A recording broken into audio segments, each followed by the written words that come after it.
Chapter 809. Decreased by a lot? Wu-Ming subconsciously repeated. Could it be that there was an accident during the resummoning? Although Pest was indeed killed by Wu-Ming at that time, due to the rules of the Box Court, the ownership of the defeated Demon King belonged to the community that defeated the Demon King. Therefore, according to the rules of the Box Court, White Yiksha's, Thous and EIS, could resummon him to the Box Court world. Because he knew this, Wu-Ming didn't hesitate to use Yggdrasil to pierce through Pest. This Demon King's strength has decreased to the bottom of the 5 digits and will soon fall to the 6th. White Yiksha said and threw a ring to Wu-Ming. Subconsciously catching it, Wu-Ming carefully looked at the ring. This ring seemed to be made of sparkling and translucent black jade, and it exuded a profound aura. Could it be because I didn't use Hamel's grimoire as a sacrifice? That's right. White Yiksha nodded. When Pest was the Black Death Spot Demon King, she had the buff of Hamel's town summoned by Hamel's grimoire, and her strength had reached the upper 5 digits. Without this buff, Pest was just an undead girl at the bottom of the 5 digits. And Hamel's grimoire was all shattered when Pest made her final struggle. Without these grimoires, even if Pest was resummoned, her strength wouldn't recover to when she was the Black Death Spot Demon King. Looking at Letitia, Wu-Ming smiled slightly. I have an idea. Wu-Ming did have a way to increase the strength of his possession. That was to use his own spawn and sign a contract with Pest. This way, the powerful strength Wu-Ming brought as the master would affect Pest, who was his spawn. Letitia's strength greatly increased because she signed a contract with Wu-Ming. But even so, Letitia had only recovered to her previous strength, which was around the middle of the 4 digits. If Letitia's lost divinity was found, her strength would probably increase by another level. You mean like Letitia? White Yiksha rubbed her chin. She had heard that Wu-Ming had the ability to turn others into his spawn. But I don't know if Pest is willing. After all, Wu-Ming didn't like to force others. You're wrong, Master. However, Letitia objected to Wu-Ming's idea. The moment Pest was defeated, she no longer had any so-called human rights. The Demon King belonged to the community that defeated her. This was the rule of the box world. No one could ignore this rule, even if White Yiksha, who was in the box's top 10. Pest's human rights have already disappeared. She has failed and is now just an object. I think she should be aware of this as well, so you don't have to worry too much. 3 years ago, when Letitia was taken away as a spoil of war, she also had the same awareness. Be that as it may, I, your master, am not a devil. If No Name was in urgent need of a powerhouse, then Wu-Ming might force Pest to sign a contract. But this choice was impossible from the start. Because with Wu-Ming around, No Name didn't need to be in such a hurry. In addition, who asked Wu-Ming to be kind-hearted, in a way? Letitia still wanted to say something. But Wu-Ming immediately interrupted her. Let's just leave it at that. We'll decide after we ask Pest. Letitia showed a helpless expression. But then, Letitia's helpless expression turned into a smile. Because such strength was also the embodiment of her master's charisma. If that's the case, you should leave. I want to rest. Then, White Yiksha waved his hand in disdain, signaling Wu-Ming and Letitia to leave. He also lay down with his back facing the two and supported his head with one hand.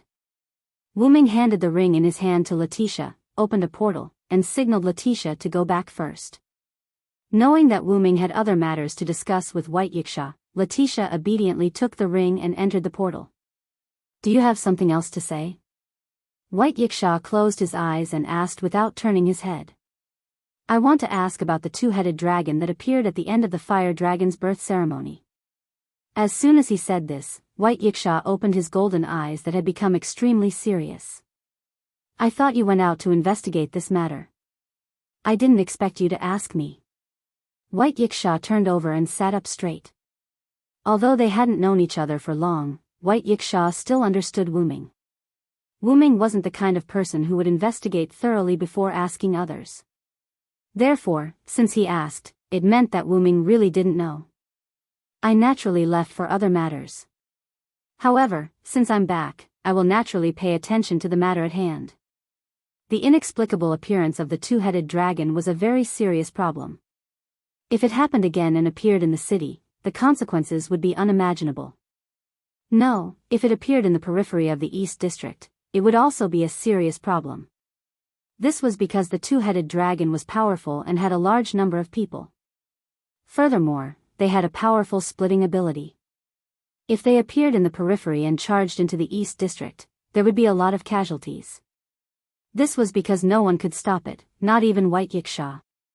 After all, White Yiksha was in a state where most of his power was sealed. Unfortunately, I've asked the community in charge of the seal. The seal is very complete. Therefore, the possibility of the two-headed dragon splitting from the Demon King has been ruled out. Ever since the Fire Dragon's birth ceremony ended, White Yiksha hadn't been idle. Or rather, it was impossible for her to be idle. Then, those two-headed dragons should be the remnants of Az Dakaha before he was sealed.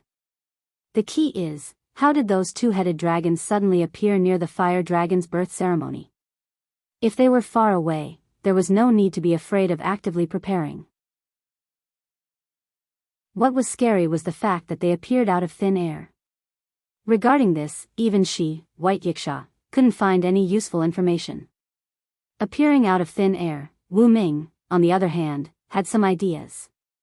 Because I'm worried that the previous situation will happen again, I specifically asked the community in the East District to increase their vigilance. In the end, White Yiksha sighed. This was because White Yiksha knew that this was only treating the symptoms and not the root cause. After thinking for a while, Wu Ming spoke. Actually, some time ago, I met with some people who wanted to buy Letitia from Perseus. The main point wasn't this sentence, but Wu Ming's next sentence. One of them had the ability to teleport out of thin air that shocked even me. That person was none other than the guy named Maxwell.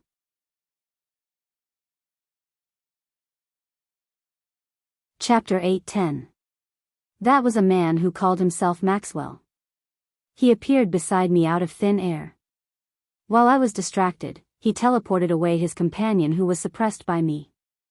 In the end, I fought him. I estimate that he's a 4-digit existence.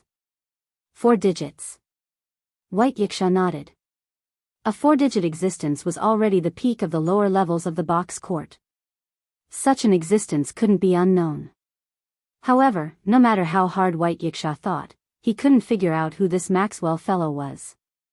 Actually, a group of two-headed dragons appeared out of thin air and attacked me. The moment I killed those two-headed dragons, Maxwell rescued his companion, Wu Ming continued. What? He wasn't surprised by Maxwell's rescue, but by the two-headed dragons. Are you trying to say that the two-headed dragon army at the Fire Dragon's birth ritual has something to do with that fellow named Maxwell? They had both appeared out of thin air, and the interval between them wasn't long. No one would believe that the Fire Dragon's birth ritual had nothing to do with Maxwell. A 4-digit existence with the ability to teleport multiple people or objects instantly. It seemed like he had a large number of absolute evil avatars and an organization backing him. If these were looked at separately, they weren't considered dangerous, but if they were gathered together, it was rather dangerous.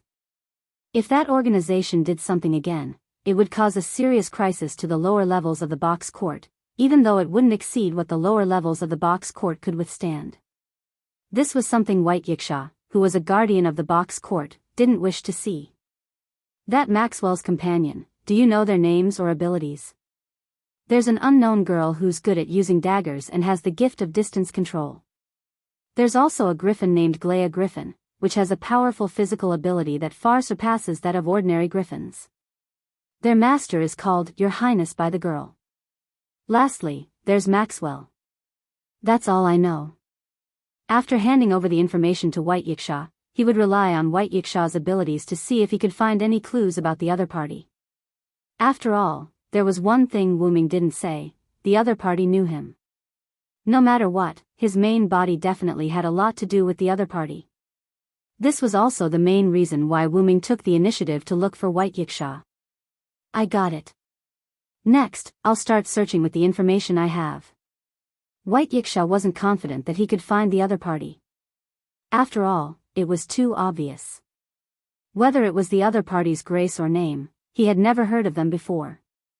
He was either a newcomer to the box or someone who had always been active in the world outside the box. White Yiksha was more inclined to the latter. Then I'll take my leave first. Don't forget to let me know if anything happens. Wu Ming waved his hand and prepared to leave. Lord White Yiksha, something bad has happened. At this moment, a maid named Thousand Eyes suddenly barged in. Seeing that White Yiksha was discussing something with Wu Ming, the maid couldn't help but stop. However, it was obvious that she seemed to have something urgent. Why are you so flustered? Speak slowly. White Yiksha took a sip of tea and motioned for the maid to calm down. Wu Ming, who was about to leave, saw the maid so flustered, but he wasn't in a hurry to leave. He wanted to see if he could help the other party. Not good, Lord White Yiksha. There was an urgent message from the community just now. A large number of magical beasts have appeared around the outer gate of 2105380 and are heading this way. Although the maid had calmed down, there was still a trace of panic. Wu Ming frowned. The outer area of 2105380's outer gate was basically no-name's territory. Furthermore, it was a sudden appearance, and it just so happened that he chose the outer door of 2105380. Was he trying to show off his power to no-name? Wu Ming thought so. It's just magical beasts. Let the community at the periphery resist for a while. I'll go take a look. White Yiksha didn't mind and slowly prepared to finish his tea. Although this matter was very strange, the Eastern District's defense wasn't something that could be broken through by some magical beasts. It couldn't be that Maxwell's doing. How could there be such a coincidence? But, Lord White Yiksha, those magical beasts are estimated to be in the 5 digits and that community is. The maid said carefully while looking at Wu Ming. It should be the news from Letitia who had just returned. Pfft, what? White Yiksha, who heard, in the 5 digits, spat out a mouthful of tea. No wonder the maid was so flustered. Did Letitia simply say that there was an attack by magical beasts? Wu Ming immediately asked the maid. Because the two-headed dragon was the clone of Az Dakaha, one of the oldest demon king humans in the final trial, in order to prevent people from panicking, other than some of the higher-ups of Salamandra, no name, and this and yes who knew the inside story, news about the two-headed dragon was blocked. Therefore, even if there were rumors in the outside world, it was only a backup plan brought by the demon king who attacked the fire dragon's birth ceremony. It didn't attract attention or panic. Yes. The maid nodded. As expected of a former box court knight, it looked like Letitia was also trying her best to block the news. After all, it was definitely the clone of a demon king. It was a little too much for the citizens of the box court. Then, Wu Ming and White Yiksha looked at each other. Their eyes were filled with solemnity.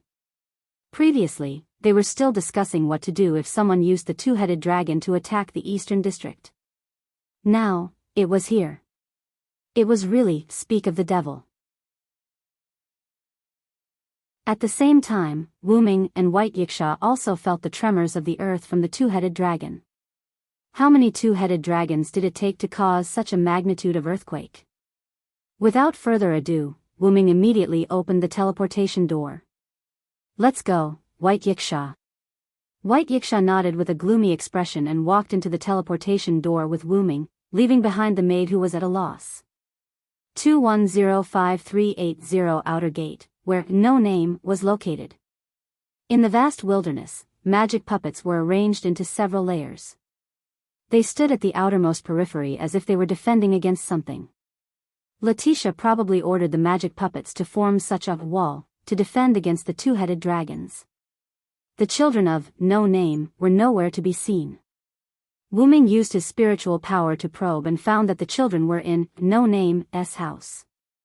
Letitia was beside the children, comforting them. Not far away, a large group of white figures was rapidly advancing. It was the white two-headed dragons on all fours. There are actually so many clones of human evil. White Yiksha's originally gloomy expression became even gloomier. Moreover, the number this time far exceeded the number of two-headed dragons that appeared during the fire dragon's birth ceremony. Relying on the current White Yiksha, it was impossible for him to eliminate so many two-headed dragons in an instant. If he couldn't completely eliminate them and one of them broke into the outer gate, it would be a catastrophe for 2105380 outer gate.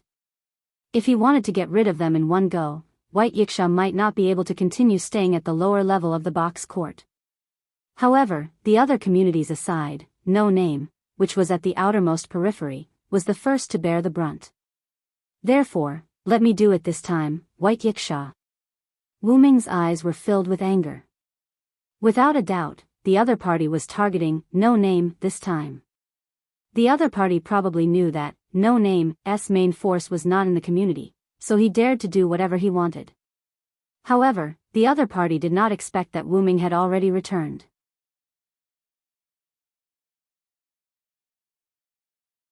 Chapter 8:11. Wu Ming stretched out his hand, his eyes turning golden as he began chanting. I will deny the sky, deny the earth. The storm will destroy everything, and the rain will cover everything. With this supreme divine power, I will make everything in heaven and earth bow and kneel. Instantly, the sky darkened as dark clouds gathered. The cold wind was biting cold. It seemed slow, but it quickly condensed into a tornado that descended from the sky. This is... The sharp-eyed White Yiksha could tell at a glance that the ability Wu Ming used came from God. Whoosh whoosh whoosh, the storm landed in the middle of the twin-headed dragons. Many twin-headed dragons were swept up and flew into the tornado. In the blink of an eye, they were crushed. They couldn't even scream. The fresh blood produced by the crushed twin-headed dragons turned into new twin-headed dragons, but these new twin-headed dragons were instantly crushed again. Then, new twin-headed dragons were born and crushed again until they couldn't split anymore. However, because he had to be wary of his surroundings, Wu Ming didn't use much strength in the tornado he controlled. The tornado was small and its suction was weak. It only sucked in the twin-headed dragons in the middle. As expected, I can't let go at all here. White Yiksha naturally understood Wu Ming's concerns. If she were to do it, she might not be as good as Wu Ming. Don't you have that inherent barrier? Can't you transfer them all over at once? White Yiksha still remembered that at the end of the fire dragon's birth ceremony, it was Wu who transferred a large group of twin-headed dragons into the inherent barrier. In the end, White Yiksha used Sun's sovereignty to finish off those twin-headed dragons in one go. There's no need to go through so much trouble. As Wu Ming spoke, his golden eyes were still open as he stretched out his other hand. God says, humans are sinful. God says, humans need to be purified. Thus, I will send the monstrous flood to my body. In the name of the Supreme King, I will bestow the world with equal liberation. After another chant, a stream of water came out of nowhere and floated around the two-headed dragons, forming a thick circular wall of water. The two-headed dragons were at a loss, and they were tightly encircled. It's not over yet. Wu Ming shouted, and the hand he stretched out behind him instantly clenched into a fist. Instantly, the ring-shaped water flow seemed to shrink, pushing the two-headed dragons towards the center. The two-headed dragons began to attack the water wall in an attempt to rush out, but the moment they came into contact with the water wall, they were sucked in. As if the internal and external pressure were different, the two-headed dragon that was sucked into the water wall was also torn apart, and the two-headed dragon was forced to retreat towards the center. However, the center wasn't a good place either.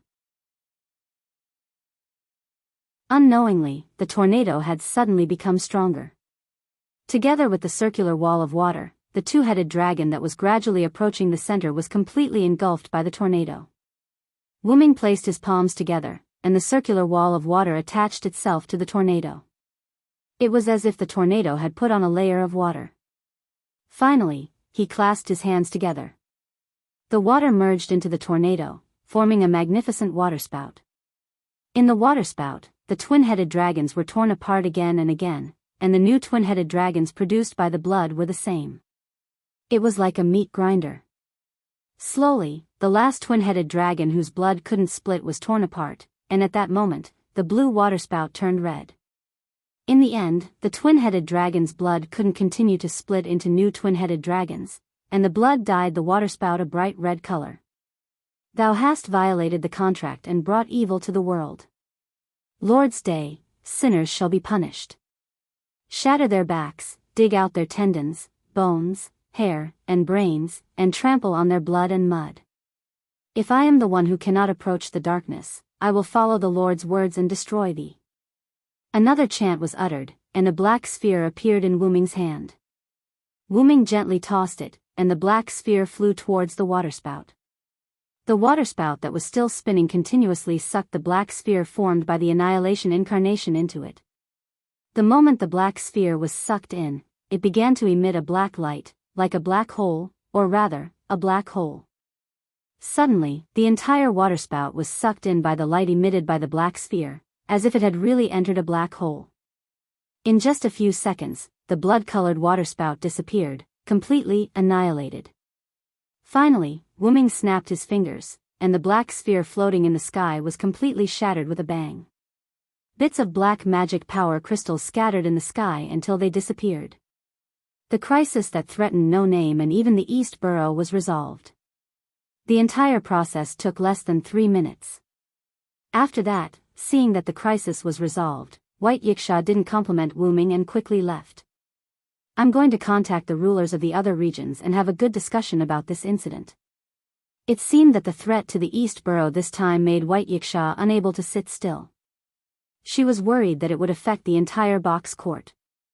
Wuming, on the other hand, said that he had to return to No Name to check on the children's situation. As expected of Master, you easily destroyed the avatar of absolute evil. Letitia was the first to welcome him. In the face of Letitia's compliment, Wuming didn't mind. Are the children all right? From the traces on No Name's land, it could be seen that the children were renovating the land at that time. Perhaps they were preparing for the crops that 16th night and the others brought back. They're fine. Lily and I have been comforting the children. Even though the crisis was resolved, Letitia didn't let the children out. Instead, she continued to stay in the house and rest for a while. They've all grown up and didn't panic. They're sensible and obedient. Letitia revealed a motherly expression. Your motherly expression really shouldn't appear on your lowly face. Wuming pulled Letitia's little face, causing Letitia to look at Wuming in dissatisfaction.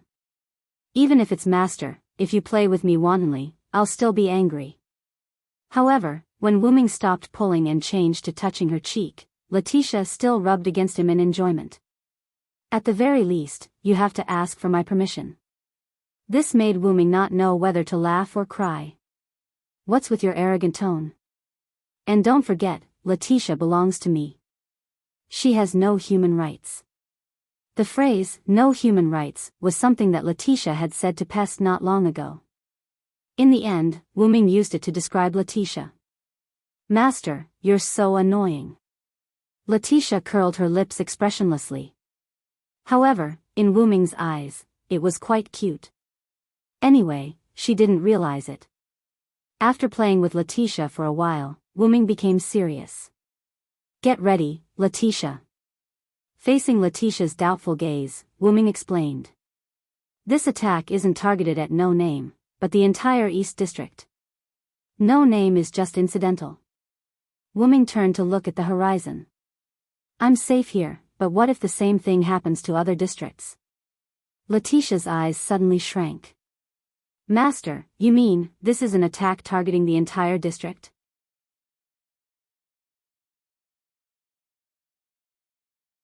Chapter 8:12.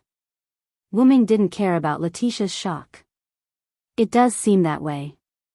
But Wuming's answer made Letitia, who wasn't stupid, realize that there was more to it than meets the eye. Master, you mean, these attacks are only on the surface? Letitia's expression became serious. If the attacks that affected the entire box were only on the surface, then what was hidden underneath the surface, how shocking would it be? At least that's what I think.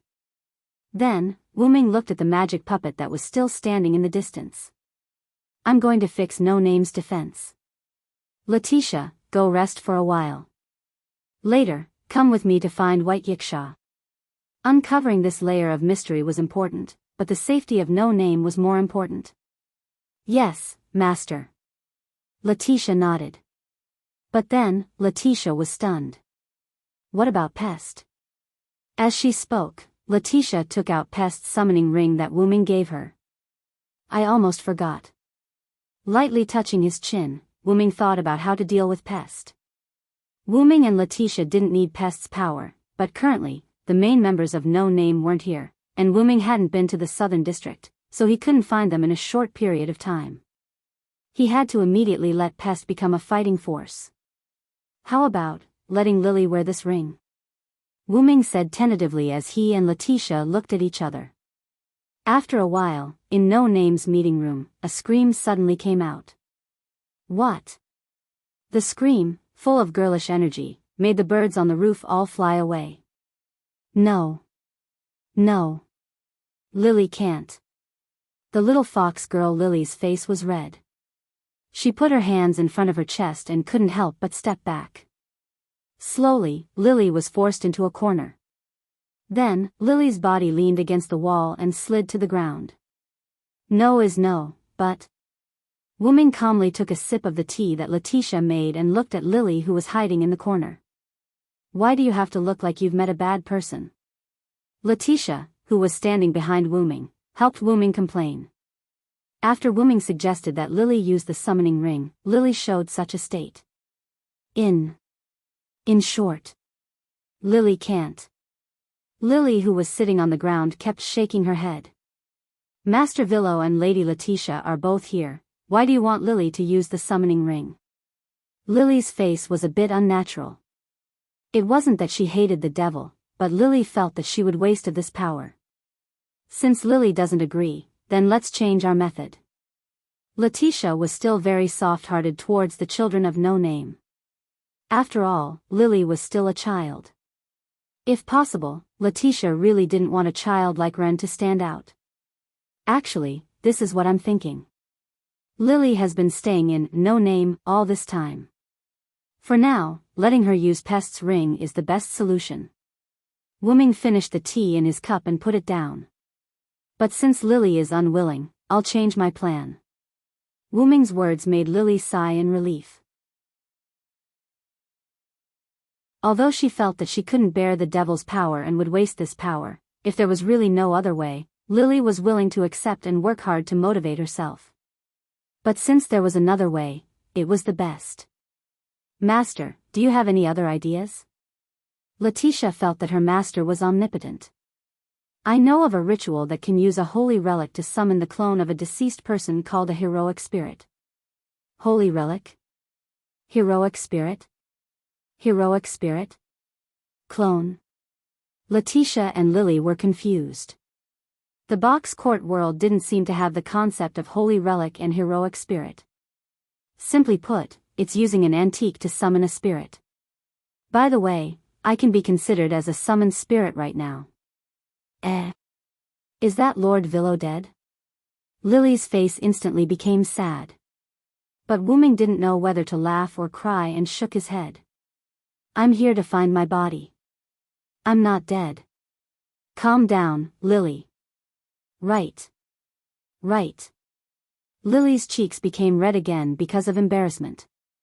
Because Wu Ming was too much like a normal person, Lily forgot that Wu Ming was actually a spirit. Behind Wu Ming, Letitia's cheeks also became red. She also subconsciously ignored her master's identity. In short, if you use the ring that summons Pest as a holy relic, the success rate of summoning Pest is not 100%, but at least 99%. After all, that ring was used to summon Pest.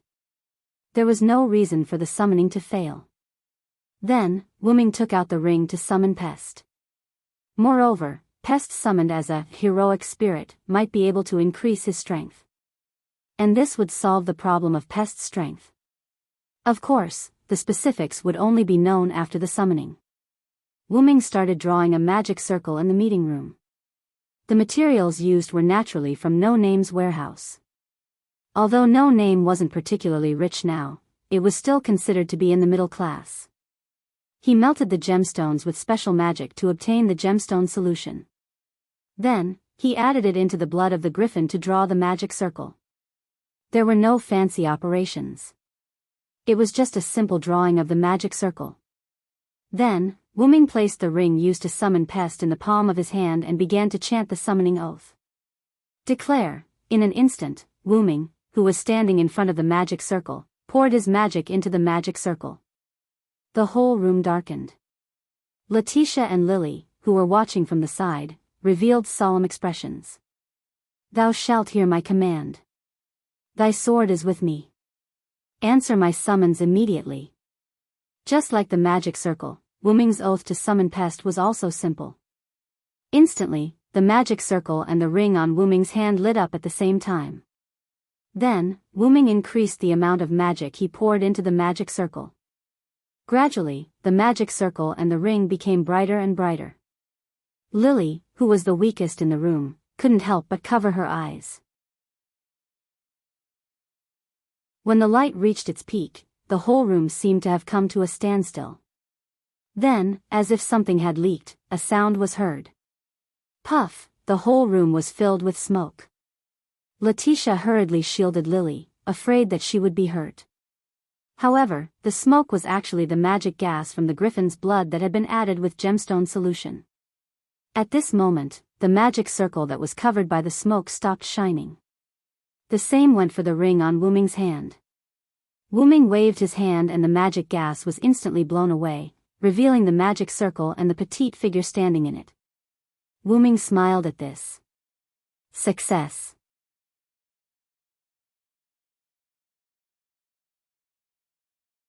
Chapter 8:13.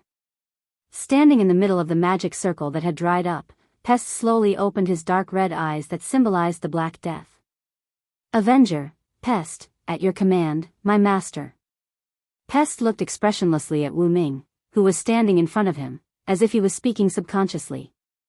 The reason why it was subconscious was because Pest was obviously stunned when he said those words. The expression on his face was as if he was saying, "What am I talking about?" Sure enough, it worked.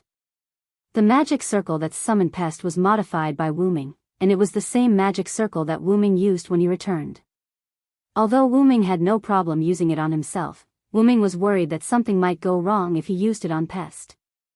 Moreover, because the summoning circle was modified by Wu-Ming according to the box court world, Wu-Ming and Pest's state were more like heroic spirits than servants.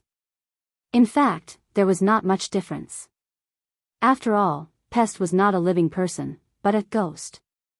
And Pest, who was summoned through a special method, was still not a living person, but still a ghost. However, because of the summoning ritual, Pest's various abilities were greatly improved. Your current state is actually 4 digits. Wu-Ming was shocked when he felt Pest's aura. 4 digits. Lily, who heard Wu-Ming's words, was shocked. After all, 4 digits was already the highest level in the box court world. Because it was an unorthodox summoning ritual in the box court world, Wu-Ming as the master could not check Pest's attributes as a master. However, it was still possible for Wu-Ming to check the number of people without any concealment through their aura. Master, didn't you say that Pest's strength might increase because of the ceremony? Letitia could also sense Pest's level. She was also a 4-digit number, so she could also sense Pest's level. Although that's true, this increase is too exaggerated. Wu-Ming was quite puzzled. From 5 digits to 6 digits, it rose all the way to 4 digits. Although a 4-digit number was at the bottom, Pastor was indeed a 4-digit number. The phoenix tail was much more powerful than the chicken head because this was a qualitative change. I think it might be because of Master that my strength increased so much. Pest looked at Wu-Ming with a hint of fear in his eyes. A servant's attributes were affected by their master. The stronger the master, the stronger the servant's attributes would be. Pest was indeed summoned as a servant, but it was not because of the extra power that Pest gained from being a servant, but because Wu-Ming had established a master-servant relationship with Pest. Although Wu-Ming might not be aware of this, Pest had a very deep impact on him. Originally, Wordless had only given Pest the impression that he was an expert who could defeat him. Now, Wordless gave Pest the impression that he was a god. Pest looked at the scene before him.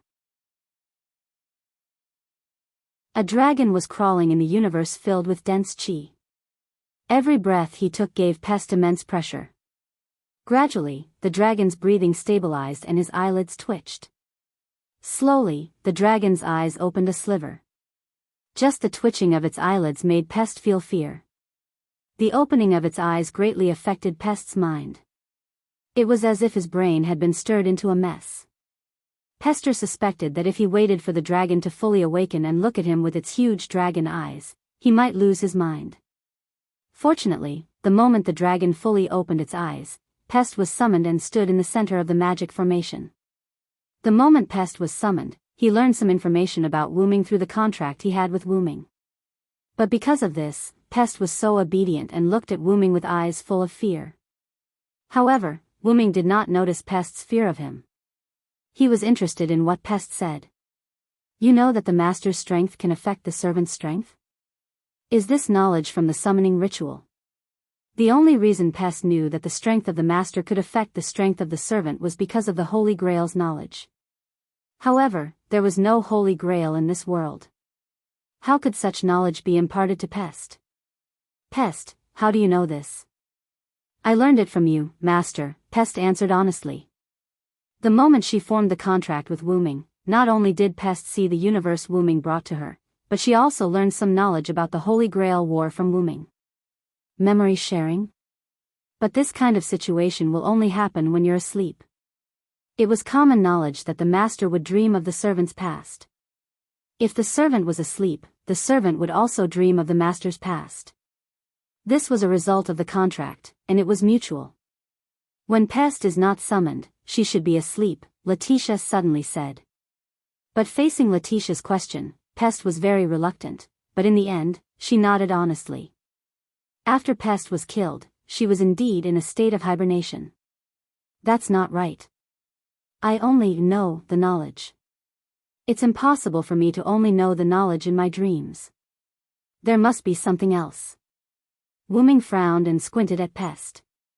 Pest, you should have something else you haven't said, right? In just an instant, Pest's face turned pale. She did not say a word, and even her body stiffened. Wooming's words reminded her of the dragon she saw before. The way Wooming squinted his eyes was very similar to the dragon. Pest was once again sure that Wooming was the mysterious dragon. Master, Pest seems to be frightened by you. Letitia poked Wooming's back. That seems to be the case. Wooming naturally saw Pest's pale face and stiff body. Is it because I look so scary?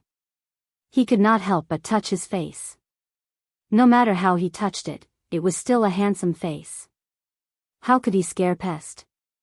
Forget it. We'll talk about it when you feel like it. Wooming shrugged. Although he did not know the reason, it was not a bad thing for the current situation. That's it for now. Pest, stay in No Name and get used to your power. But remember, do not attack your companions. I got it. Pest nodded. His stiff body and pale face were no longer as pale as before. Even if she had 10 times the courage, she would not dare to do anything. After all, Wooming's influence on her was too deep.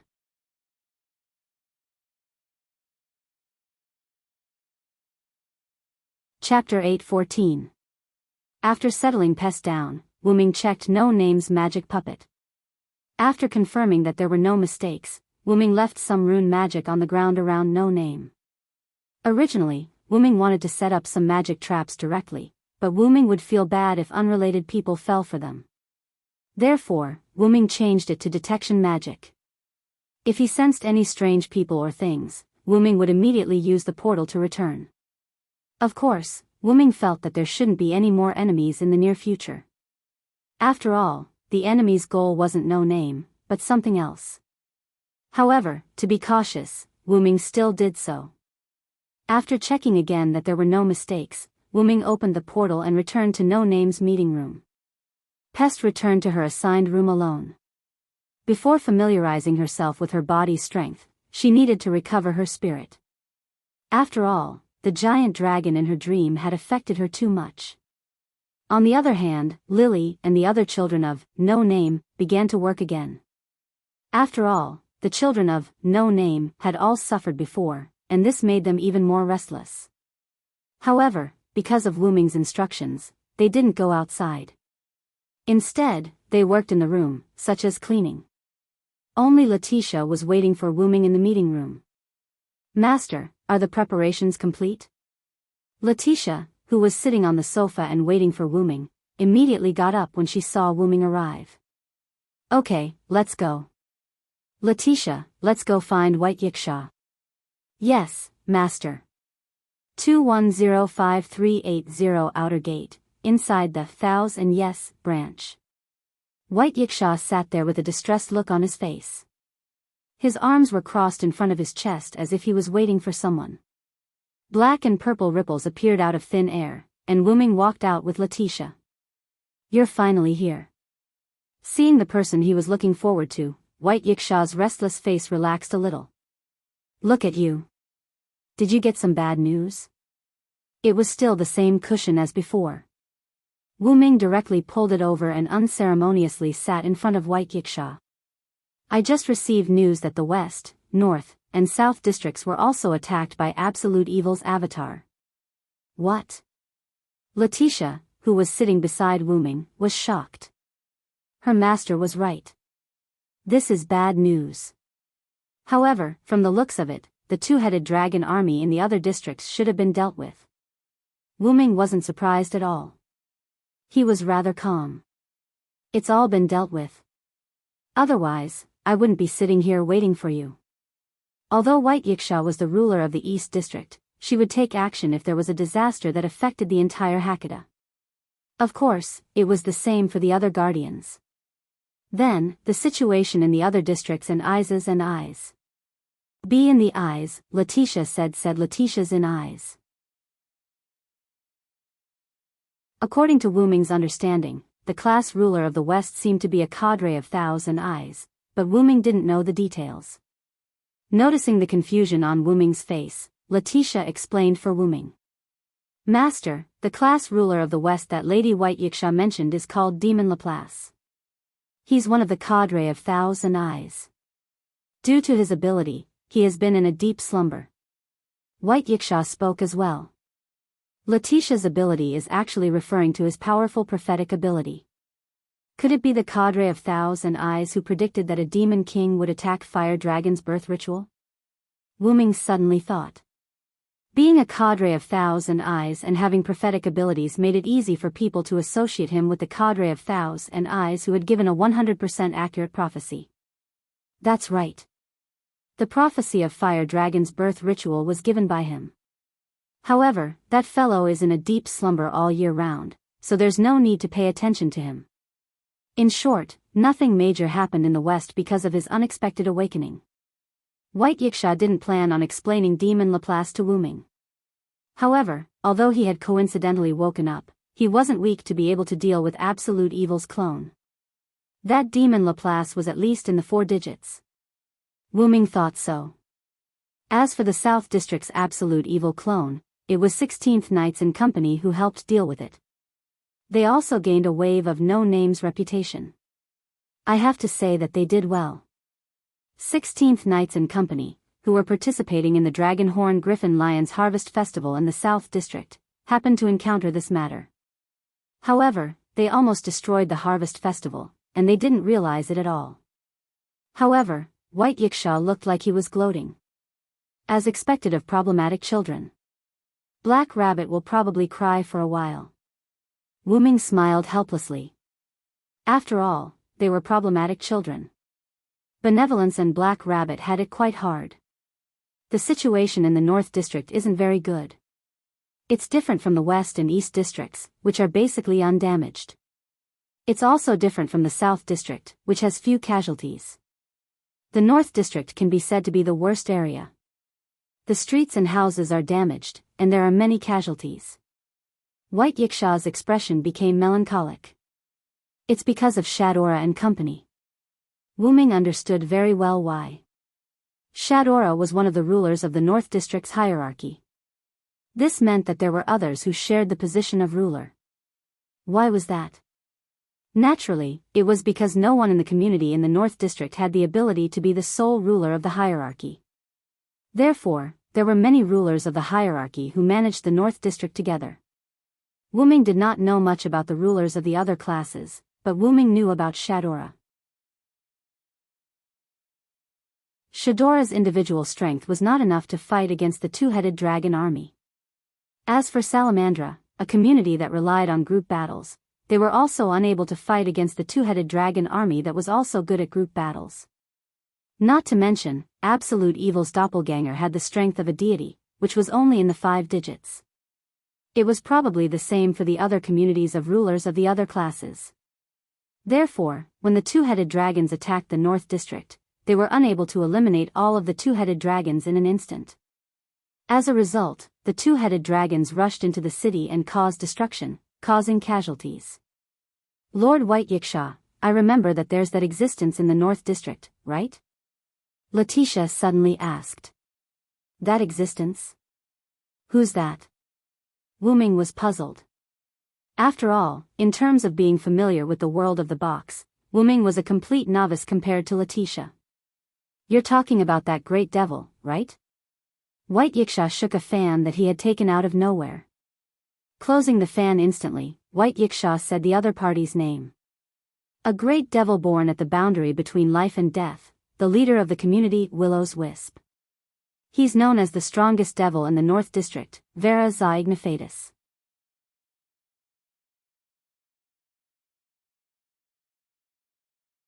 Chapter 8:15. So it's the leader of Willow's Wisp.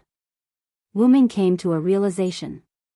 In the competition called Gift of the Creator, at the Fire Dragon's Birth Festival, Kasuga Hikari's opponent in the finals was a ghost named Aishia Ignifast, and her companion, Jack the Pumpkin Monster, who came from the community of Willow's Wisp. If that person took action, the army of Absolute Evil's clones should be easily dealt with. It seemed that Letitia acknowledged the other party's strength. It was Vera who took action. The North District was only slightly slower than the other districts in dealing with the Absolute Evil's clones. If Vera did not take action, White Yiksha would have to go to the North District to provide support. Speaking of which, since this devil is so powerful, why isn't she a class controller? Wuming's words were not without reason. Since there was a powerhouse who could deal with the Absolute Evil's clones so cleanly, why was this powerhouse not a class controller? This can be considered Vera's personal reasons, White Yiksha explained vaguely. Personal reasons? Wuming was stunned. In short, if you can see her, you'll know. White Yiksha waved his hand embarrassedly. Immediately after, White Yiksha frowned as if he had encountered something puzzling. But now that you've asked, I'm a little concerned about Vera. She should have been in the North District all along.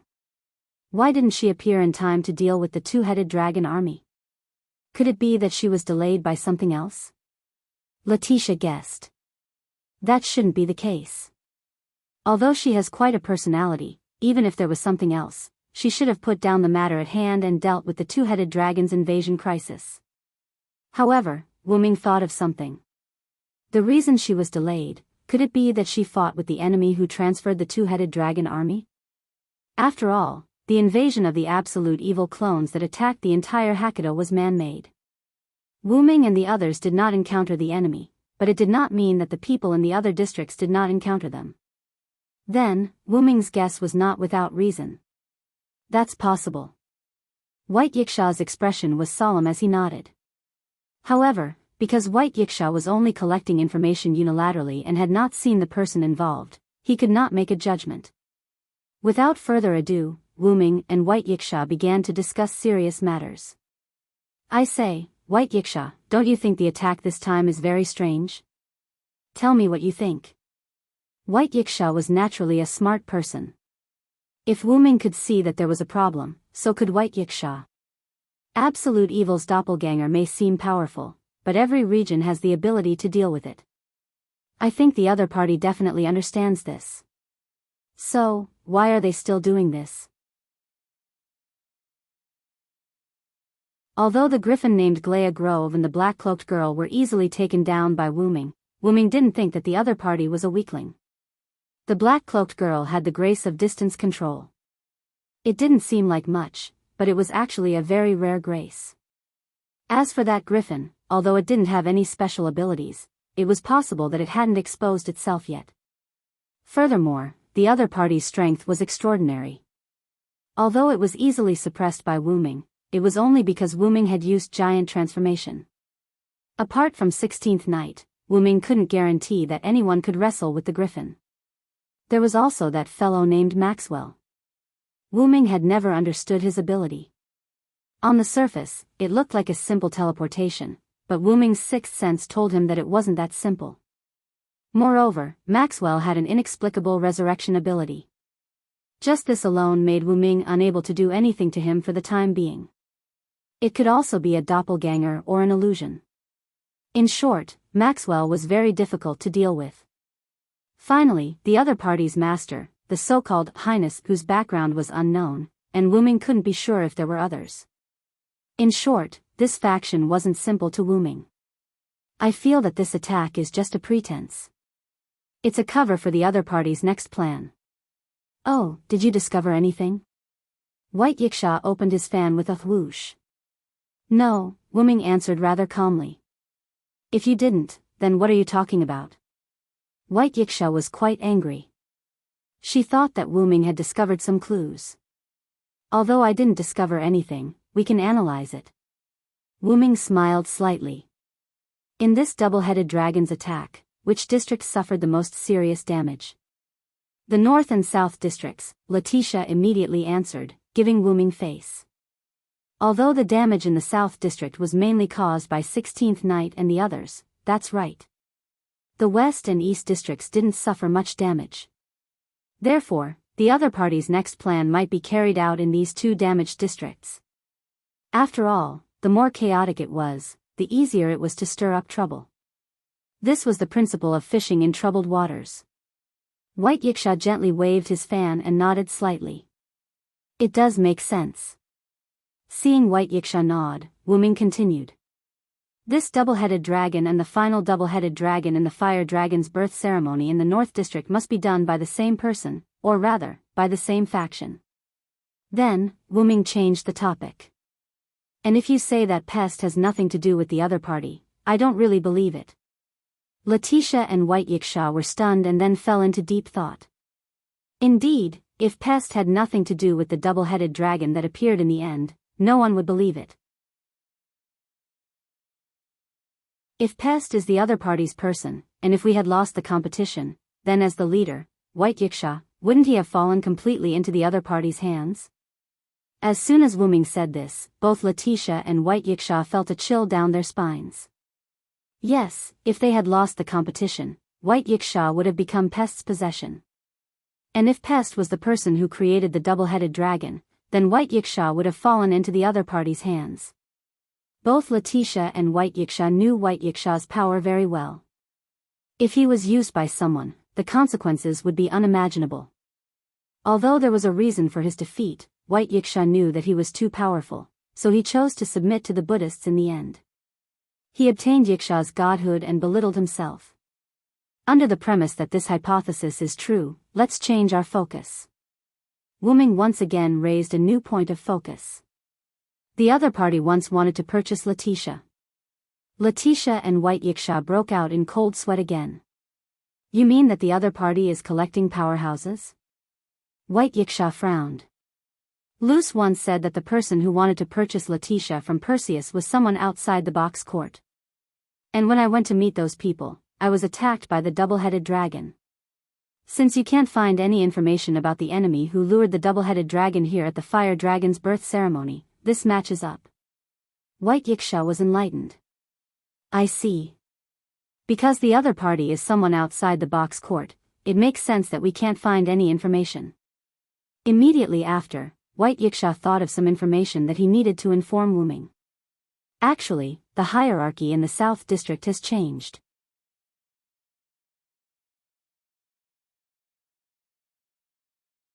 Chapter 8:16. The Southern District's hierarchy has changed. Wu Ming was taken aback. That's right, and it happened not long ago. White Yiksha nodded. Not long ago, the community of the former Southern District's hierarchy, Avalon, was attacked. If it wasn't for the Northern District's Willow's Wisp, who happened to be nearby and intervened through unconventional means, I'm afraid Avalon would have been completely wiped out, White Yiksha explained with a serious expression. Wu Ming felt a little unnatural. After all, Avalon was obviously King Arthur's scabbard, Avalon. Since that was the case, the other party was likely related to the Knights of the Round Table. He didn't know if there was a Villo there answered in this world. It shouldn't be. After all, White Yiksha and the others didn't have any reaction to his name, as if it was the first time they heard it. Unaware of Wu Ming's random thoughts, White Yiksha continued speaking. However, even so, Avalon suffered a devastating blow. The original hierarchy's leader was removed from his position, and the Community Alliance's Dragonhorn Griffin Lion was prepared to take over as the hierarchy's leader. Although he hadn't officially taken over, the other party had already been recognized by the Southern District. Therefore, for now, it didn't matter if it was official or not. At this moment, Letitia raised her hand. Lord White Yiksha, do you know who the enemy that attacked Avalon was? White Yiksha shook his head helplessly. Unfortunately, although Willow's Wisp forcefully intervened, Avalon did indeed lose to the other party. Although there wasn't much of a loss, the price of Avalon's defeat was that we couldn't reveal the other party's information. Therefore, I don't know who the enemy is. In Suitland, the rules of Suitland were absolute. Therefore, Avalon couldn't reveal the specific situation. However, one thing is clear. The other party is the Demon King. As for why, it was because the black contract documents rained down from the sky at that time. Many people saw it, and everyone in Suitland knew what the black contract documents represented. Therefore, he was most certain that the other party was the Demon King. It can be said that if it wasn't for the intervention of Willow's Wisp, the entire community of Avalon would have been wiped out. However, if it was really as Villo speculated, Avalon would very likely become the possession of the Demon King. Immediately after, Bayasha's eyes narrowed. I suspect that the Demon King who attacked Avalon is from the same faction as Pest and the person who can control the two-headed dragon. Wu Ming crossed his arms and nodded. First, they attacked the Southern District. Then, they attacked the Fire Dragon birth ceremony that was jointly held by the Eastern and Northern Districts. Finally, they attacked the entire box. It seems that the other party is not weak. Although the results showed that the other party had never succeeded, the fact that the other party could continue to cause trouble despite repeated failures was enough to prove that the other party had a deep foundation. Do we need to find Pest for information? Letitia suddenly asked. After all, Pest might know those people. When you see her again, give her a gentle hint. If she really doesn't want to say it, then forget it. I don't really want to treat Pest as an item. Since she joined No Name, she's a family. Wu Ming did not want to treat Pest as a slave. Wu Ming believed that the other members of No Name would not want to do that either. I understand, Master. Letitia nodded and did not say anything else. However, her gaze toward Wu Ming became gentler. If Pest hears your words, I'm afraid Pest will have a better impression of you. Bayasha also turned serious and revealed a frivolous expression again. By the way, Bayasha, how do you know that Pest doesn't have a good impression of me? Wu Ming frowned. Although Pest was indeed very angry with Wu Ming based on his behavior before Wu Ming stabbed him, Bayasha was not present at that time. However, Bayasha's current appearance gave people the feeling that he had a lot of interaction with Pest. Roar. Of course, that's because I used that ring before you came to retrieve it. Pest and I have already talked. Bayasha did not hide anything and told Wu Ming and Letitia the truth. I see. If it's you, you do need to talk to Pest. Letitia nodded in understanding. No one would believe that the incarnation of the Sun and the incarnation of the Black Death did not need to talk to each other. Moreover, Bayasha was in the wrong. After all, it was the sun's laziness that caused the Black Death to break out. Although Bayasha's words were reasonable, Wuming did not believe them. Wuming and Bayasha did not have much interaction. However, Bayasha was the only problem child. Wuming knew this in his heart. In other words, you didn't do anything strange to Pest, did you, Bayasha? Wuming looked at Bayasha suspiciously. Wuming still remembered that when Pest was summoned, he was silent, or rather, very obedient. Moreover, after standing for a while, Pest's face turned pale and his body stiffened.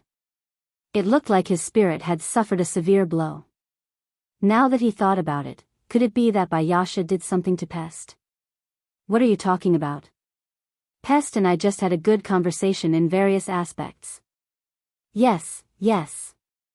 With a calm expression, White Yiksha indicated that there was only a simple exchange between him and Pest. Then why does Pest look like he's in shock? You really didn't do it? Wuming became more and more suspicious. He knew how powerful a problem child like Bayasha was. Even if she really did it, with Bayasha's thick skin, he would probably not admit it. Is that so? Maybe it's not easy to accept the new environment. However, Bayasha's heart had already begun to change. It was rare that forcing someone to change clothes would leave a deep psychological trauma. But Pest clearly scolded him very happily back then, right? However, just as Bayasha was feeling conflicted, Wuming gave up on asking. I'll believe you for now. Then, Wuming made a request. Bayasha, I hope you can go to the South District and help me tell 16th Night and the others not to come back for the time being. Continue to stay there. It was not that Wuming did not trust the South District, but Wuming trusted his own people more. 16th Night and the others were already considered top-notch in the lower levels of the box court. Wuming believed that even if the enemy wanted to do something bad in the South District, there would be no problem with 16th Night and the others around. More importantly, 16th Night and the others happened to be in the South District. Seeing that Wuming had started to talk about serious matters, Bayasha also became serious. Do you want 16th Night and the others to help keep an eye on the South District? No problem, leave it to me. Bayasha turned his head and looked at Wuming. Then, what do you plan to do? Wuming silently looked north. If it's me, I'll go to the North District.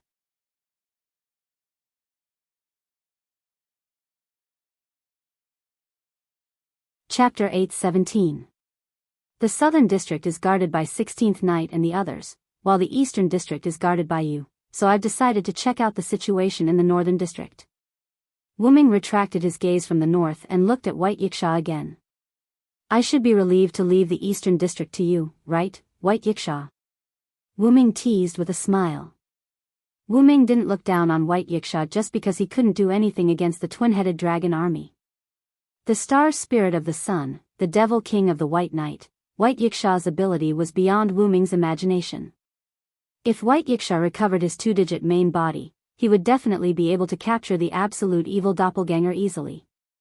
Back then, he could not do anything about the absolute evil doppelganger because the absolute evil doppelganger came menacingly and there were too many of them. White Yiksha had 14 sun sovereigns. Just by using sun sovereigns, he could easily eliminate these absolute evil doppelganger. However, if he really used it, the surroundings would probably be in a mess. Because he had too many concerns, White Yiksha was helpless. Facing Wuming's teasing, White Yiksha was not in a hurry to answer. Instead, he closed his eyes, opened them, and smiled. Who do you think I am? I'm the ruler of the Eastern District. I bet my name as the star spirit of the sun and White Knight. Leave the Eastern District to me. At this moment, White Yiksha's powerful demeanor was revealed. I'll leave no name to you for the time being, Lord White Yiksha. Letitia was also in awe. With that, Wuming, Letitia, and White Yiksha's conversation ended. After learning from White Yiksha which part of the Northern District suffered the most damage, Wuming and Letitia left. Northern District, between the 3999999 and 4 million outer gates. At a bell tower, a black and purple teleportation door appeared out of thin air. Wuming and Letitia walked out. This seems to be the bell tower that 16th Knight and Black Rabbit destroyed, Master. Letitia recognized the familiar place at a glance. In the end, it was Wuming who helped to repair it. That's right. It's indeed here. After all, didn't White Yiksha say that, it's not intentional or unintentional, the outer gate that held the fire dragon's birth ceremony suffered the most damage? Therefore, Wuming brought Letitia here. Although we can also go to Salamandra's branch here, after thinking about it, I think it's better to stay here. Although Wuming and Salamandra had some conflicts before, after Shadora and Ren re-established an alliance between Salamandra and No Name, the two sides could be considered to have buried the hatchet. However, White Yikshas and Letitia's and White Yikshas and White Yikshas had a White Yiksha. Moreover, this bell tower was located at a commanding height and was very hidden. As for why such a place was needed, it was because it could easily take in the surrounding situation. As I expected, the damage to the northern district is much more serious than what White Yiksha said.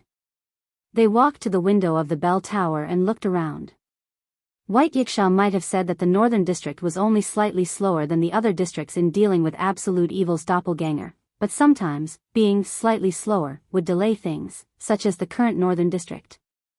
Because the bell tower's geographical location was closer to the center, and because there was no human habitation, it did not suffer fatal damage from absolute evil's doppelganger's attack. It only suffered some damage at the base.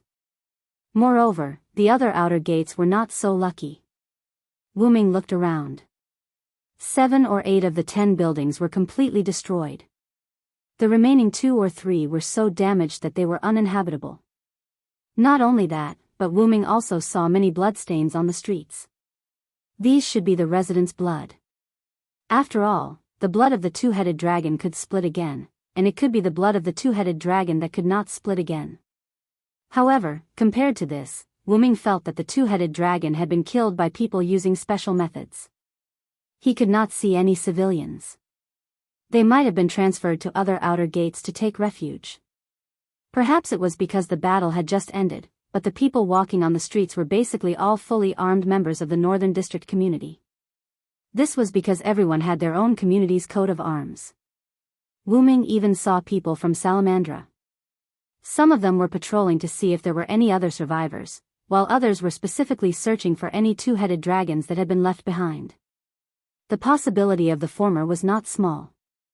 After all, the collapse of the building had knocked out the people who were still alive under it, or the people hiding in the building did not have time to come out because of the collapse. The latter was unlikely. After all, although the two-headed dragons were said to be at the deity level, their strength was only at the deity level. Their intelligence was equivalent to that of an ordinary beast, or even lower. Generally speaking, unless they were all dead, they would not stop. However, there were exceptions. For example, when the two-headed dragon was eliminated, a two-headed dragon had accidentally been buried in the ruins of a building and had just crawled out. Interestingly, Wuming, who was standing at a commanding height, happened to see such a scene. A white two-headed dragon struggled to crawl out of the thick ruins and was ready to attack the patrolling personnel who had just walked away. The patrolling personnel seemed to have heard a trace of a sound and immediately shouted, thinking that there were survivors. "Hey! Are there any survivors? If there are, please answer me." He was also one of the people who thought that it was unlikely for the two-headed dragon to survive. The man shouted as he explored the surrounding ruins. However, he did not know that the survivors he thought were actually the avatars of absolute evil that could take his life. Roar! The two-headed dragon roared and suddenly rushed toward the person who did not discover it. Wah! The person who heard the sound subconsciously turned his head, only to see the two-headed dragon pouncing towards him with its 2 bloody mouths wide open. He had no time to react. "Hey!" Suddenly, a girl's voice came from one side, and the two-headed dragon suddenly flew to the other side. Then, a girl with blue and white pigtails appeared in front of the patrolling personnel, half squatting on the ground. This person was a member of Willow's Wisp, Aisha Ignifost. Thank you so much, Master Aisha. He had clearly seen what had happened just now. Aisha had kicked the two-headed dragon away. Otherwise, he might have died in the dragon's mouth. Haha. Aisha said with a trembling voice. You're not injured, right? The battle just ended not long ago, so it's inevitable that there will be remnants. You can't let your guard down. Aisha stood up and criticized the person. Yes. Master Aisha is right. I've learned my lesson. The person who was almost attacked was ashamed. He was indeed careless. If Aisha did not save the situation, he would have instantly died in the two-headed dragon's mouth. If he had been cautious from the beginning and noticed the existence of the two-headed dragon, he would have known that it was only a doppelganger of absolute evil. Even if he couldn't defeat it, he could have fought it for a few seconds and shouted for the surrounding people to come to his aid. In short, he would not be killed in an instant. But fortunately, Aisha was attracted by his shout, thinking that there was a survivor. In short, the result was good. Aisha, the enemy hasn't been defeated yet. You can't be careless. At this time, a big pumpkin head holding a lantern appeared from the side and lectured Aisha in a strange tone. This big pumpkin was Aisha's companion, the pumpkin monster with a lantern, Jack. Of course I know. Aisha's pale face was slightly red, which was particularly eye-catching. At this time, the two-headed dragon that was kicked down had already turned over and was ready to attack again. It's just a 5-digit beast. Watch me take care of it in minutes. Aisha pouted and a blue flame appeared in her hand. Whoosh! But at this time, a white spear instantly pierced through the two-headed dragon's head and nailed it to the ground.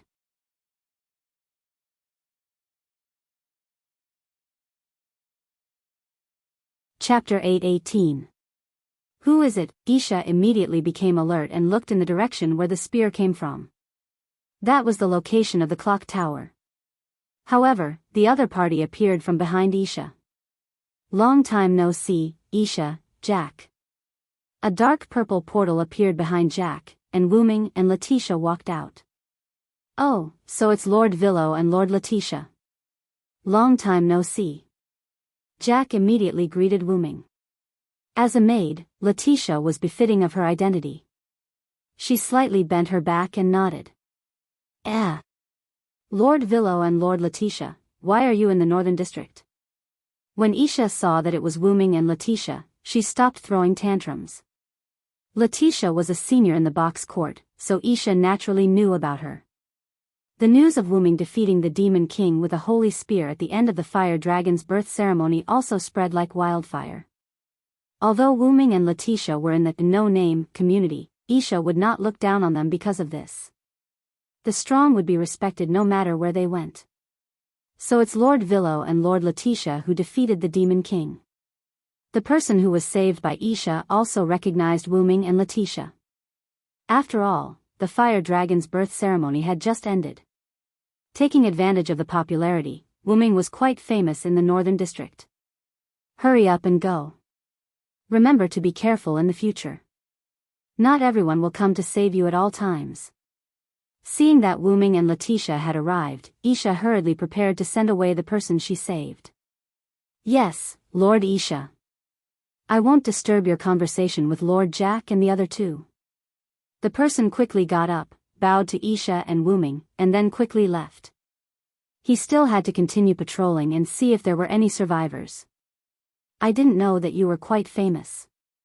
Wooming could see that the person who was saved respected Aisha from the bottom of his heart, and not just because she saved his life. From this, it could be seen that Aisha was quite famous in the Northern District. After all, she was not weak. As the saying went, the strong would be respected wherever they went. During the Gift of the Creator finals, if it weren't for the fact that his relationship with Wooming had improved, and he had obtained Wooming's flame through becoming friends, he would have probably lost to Aisha. Of course, I'm very famous in the Northern District. However, as soon as Aisha Wooming praised her, she immediately raised her head proudly, her nose almost reaching the sky. By the way, you still haven't told me why you came to the Northern District. Aisha turned her head and thought for a moment. Naturally, it is because of these doppelgangers of absolute evil, Wuming said, extending his right hand. Yggdrasil, the holy spear that had pierced through the two-headed dragon's head and nailed to the ground, was pulled out of thin air and automatically flew into Wuming's hand. This should be the legendary holy spear that destroyed the Demon King with a single blow. It is indeed extraordinary. Although Jack was a creation created by the leader of the Willow's Wisp, he looked more like a powerful spirit that had lived for a long time. Jack could see the details of this pure white spear at a glance. The power it contained, coupled with the fact that it was held by Wuming, proved that this was the holy spear that had pierced through the Demon King. If you're referring to the spear that pierced through Pest, it is indeed this one. Wuming nodded calmly. Then, Wuming casually swung the holy spear, and golden ripples appeared at the tip of the spear, swallowing the holy spear. By the way, Lord Villo already knows that there are doppelgangers of absolute evil here. News travels so fast here. Isha was stunned. It seemed that she still did not know that the 4 districts had been invaded by doppelgangers of absolute evil. It is not only our northern district that has doppelgangers of absolute evil. Doppelgangers of absolute evil have also appeared in the eastern, southern, and western districts, Isha. It seemed that Jack was in the know. Is it that serious? Isha was shocked. Regardless of how many doppelgangers of absolute evil were in the other districts, this had at least affected the entire district. Anyway, I'm here to investigate in the northern district. Wuming pointed at the two-headed dragon that had already turned into a dried corpse not far away. I didn't expect to encounter this as soon as I arrived, and even meet you guys. However, Isha looked in the direction Wuming pointed at and was shocked by the dried corpse of the two-headed dragon. This. How did it dry up? Jack, on the other hand, saw some clues. It was roasted dry, right? Jack said as his gloved hand stroked the chin of his pumpkin head. Wuming nodded and began to explain. That's right. My holy spear is filled with the power of light. The moment it pierced its body, the powerful power of light roasted its blood dry. After all, no one knew if the two-headed dragon's blood would split again. Therefore, to be on the safe side, Wuming directly used the power of the holy spear to roast the two-headed dragon's blood dry. Then, Wuming waved his hand at the two-headed dragon's corpse. As a gust of wind blew past, the two-headed dragon's corpse shattered and disappeared. Isha swallowed her saliva. Even though she was a spirit, she was still a little frightened by this scene. Of course, it was not that she was afraid of Wuming. She was just afraid of Wuming's spear. As expected, that spear is an extremely powerful god's persona weapon. Isha estimated that if she was stabbed in her spirit body, she might be instantly roasted dry. You can say that. Wuming shrugged. A relic and a godhead weapon could be considered the same thing. Oh right, can you guys explain to me how the Northern District deals with these doppelgangers of absolute evil? After all, he was here to investigate. Naturally, he had to ask the locals. Of course. Let's have Aisha explain it, Jack replied and nudged Aisha. Why do I have to explain when Jack agreed? Isha looked resentful. It was not that she was unwilling to explain, but she was a little upset that Jack had tricked her again. Roar, roar, roar. There's nothing we can do about it, Isha, because I'm just a pumpkin. Roar, roar, roar. Jack let out a strange laugh. I know, let me explain. Isha tidied up her clothes and patted the dust off her skirt symbolically. Then, she began to explain. It was not complicated. The two-headed dragon army that appeared in the northern district suddenly appeared. Nobody knew how they appeared. The location was between the outer gate of 399999 and 40000000. It was the place where the fire dragon's birth ceremony was held some time ago. As the doppelgangers of absolute evil had appeared there before, the surrounding communities had strengthened the defense facilities there. Therefore, when the two-headed dragons invaded, the area between the outer gate of 399999 and 4 million became the best battlefield to fight against the two-headed dragons. At the same time, the two-headed dragon army that was not eliminated in time did not spread out. Instead, they held on until the great devil of the northern district arrived and eliminated the doppelgangers of absolute evil in one fell swoop. So that's how it is. Letitia had an "so that's how it is" look on her face. Indeed, the doppelgangers of absolute evil that were delayed for a short period of time did not spread out. Instead, they were all wiped out in one fell swoop. This was a problem in itself, but this problem was finally solved. However, why would the enemy release the doppelgangers of absolute evil here?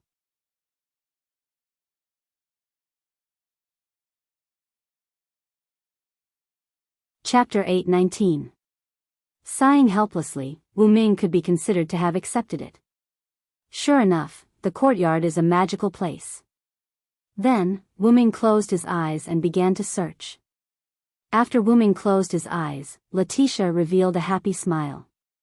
Seeing Wu Ming's helpless expression, Letitia was actually quite happy.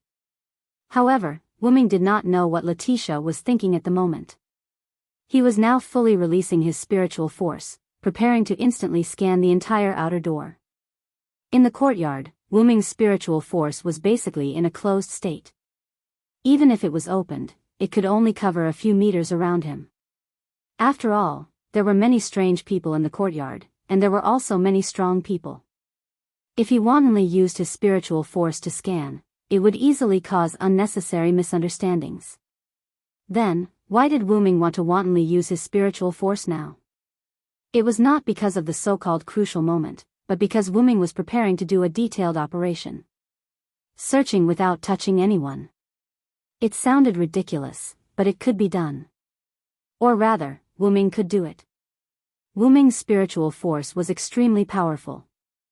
Without touching the human body, Wu Ming could also see that person just by using his spiritual force.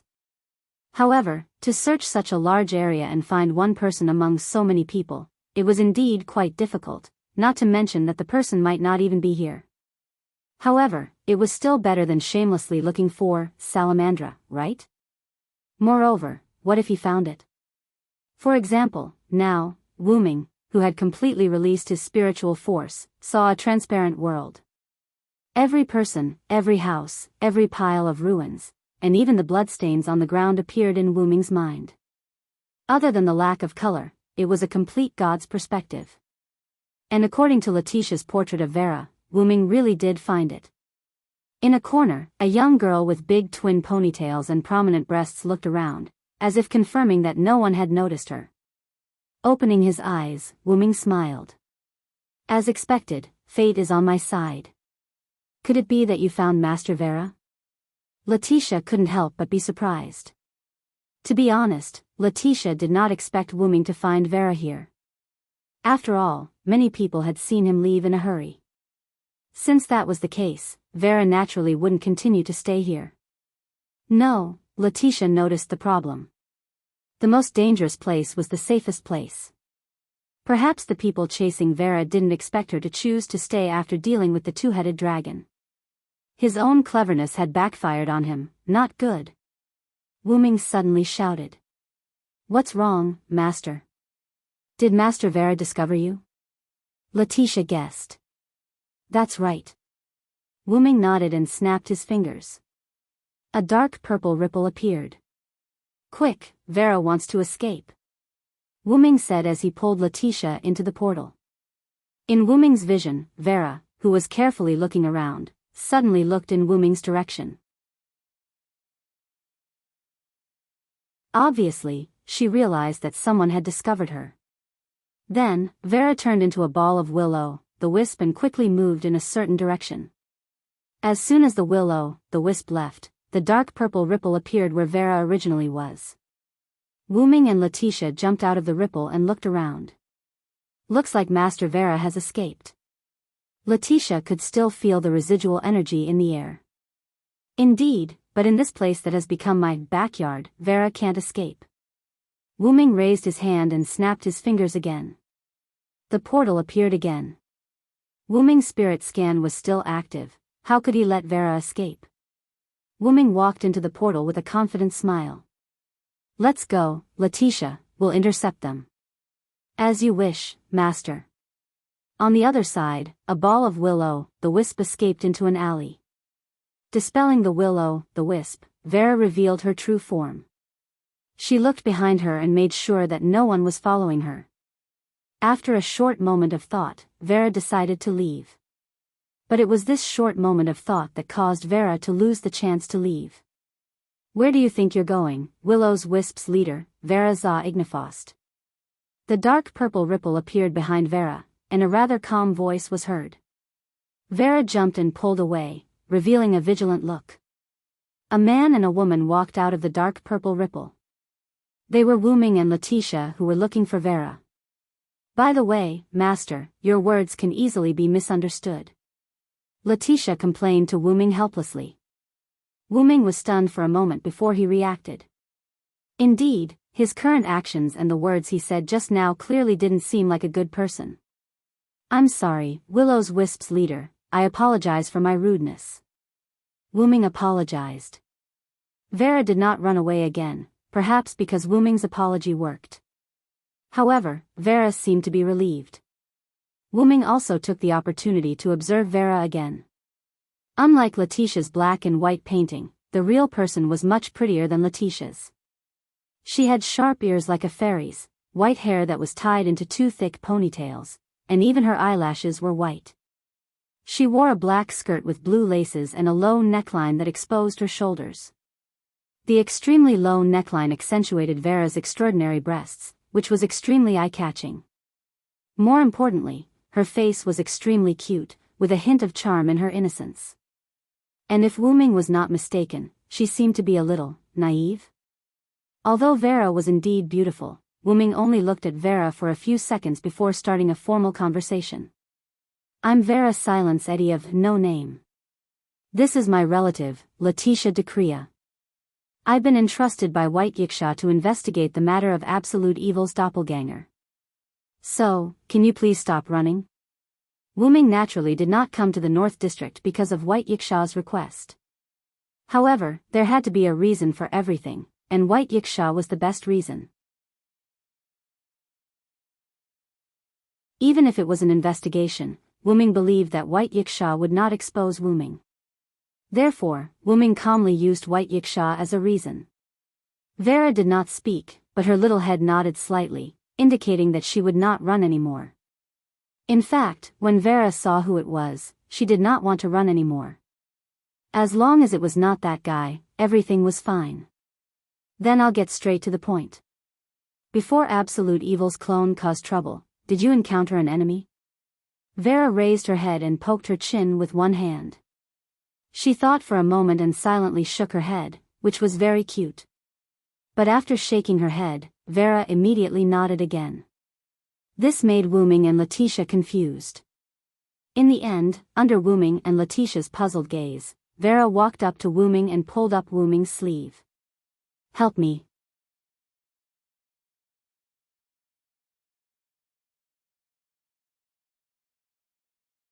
Chapter 820. Unlike the traditional demons, as a demon, Vera's voice was exceptionally light, just like an elf's. It was not an exaggeration to say that listening to Vera's voice was a pleasure. Moreover, Vera's "help me," coupled with her current expression, could be said to be lovely and moving. Not only Wuming, but even Letitia's heart had some ripples. First, tell me what's going on, Vera. Wuming paused for a moment before continuing. Can I call you that? Vera was actually very casual when it came to addressing her, so Vera nodded, indicating that she agreed. After Vera nodded, Wuming immediately asked. Then, Vera, what difficulties have you encountered? Wuming half squatted down. At this moment, the Vera in front of Wuming didn't seem like the leader of the Will-o'-the-Wisp, but more like a little sister asking for help. There's a pervert following me. Pulling on Wuming's sleeve, Vera's eyebrows twitched slightly, her body shrunk, and her eyes looked around as if she was afraid that the pervert would suddenly jump out. Pervert? Wuming and Letitia couldn't help but be stunned. The first thought that appeared in their minds was that it was inconceivable. Who would dare to follow Vera? After all, Vera wasn't an ordinary person. She was the leader of the Willow's Wisp community in the Northern District, the strongest in the Northern District, a great demon born between life and death, and could easily deal with absolute evil's army of doppelgangers. There was actually someone who dared to follow such a strong person. But then again, if the other party dared to be the pervert tailing, he might not be weak. Otherwise, why would this pervert make Vera show such a disgusted and helpless expression?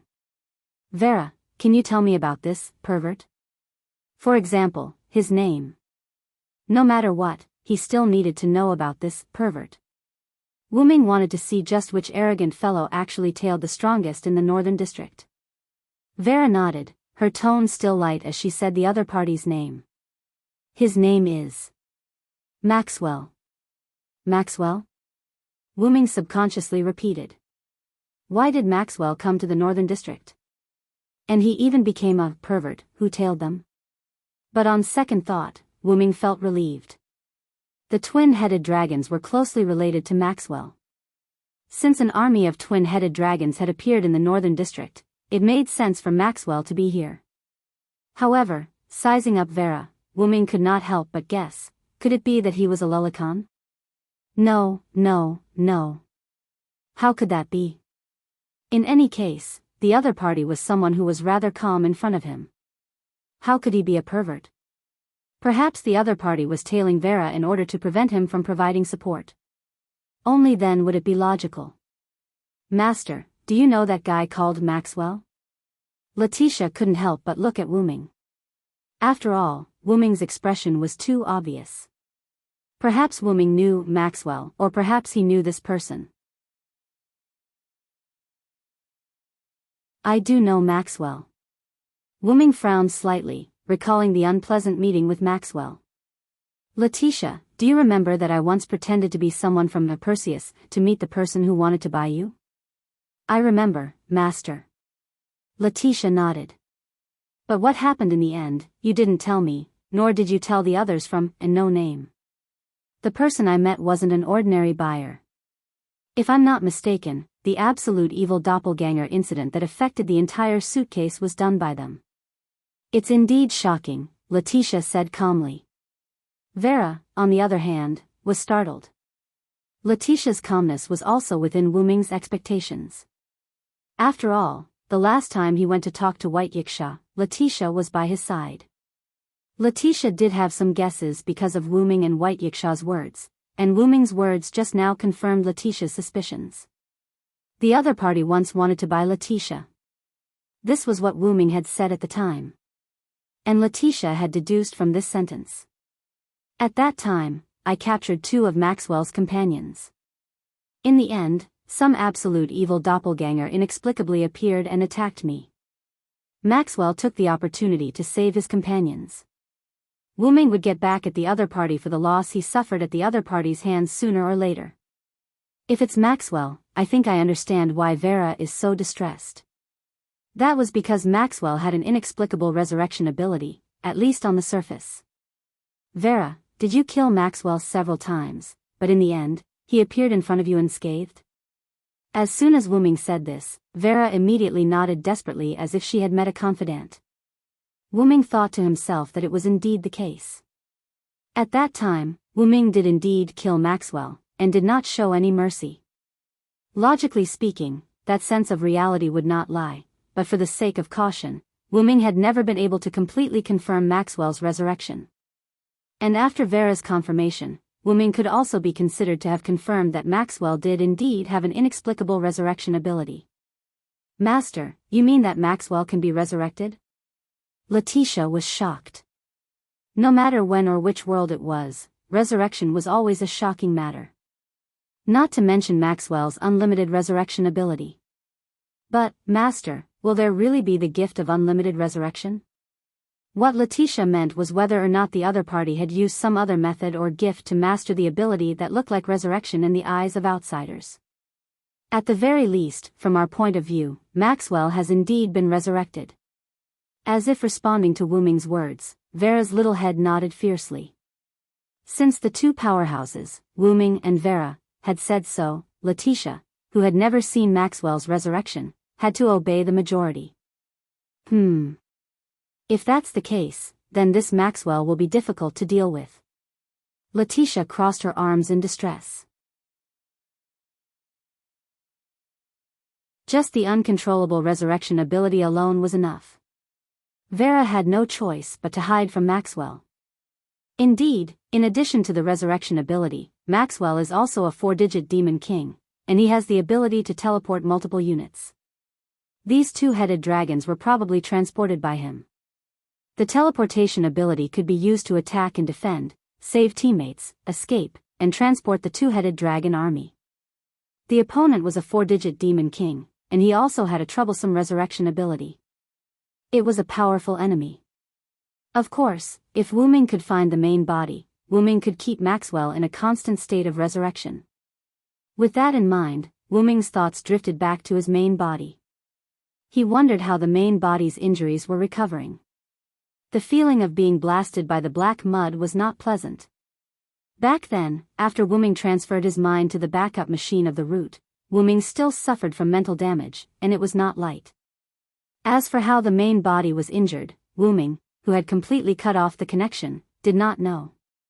He had to hurry. With that in mind, Wu Ming looked at Vera again. Maxwell's group seemed to know the whereabouts of Wu Ming's main body, and it just so happened that Maxwell bumped into the muzzle of the gun. If Wu Ming did not shoot, it would be a waste of Maxwell's rare action. Then, Wu Ming, who was looking at Vera, spoke. Vera, can you tell us more about Maxwell?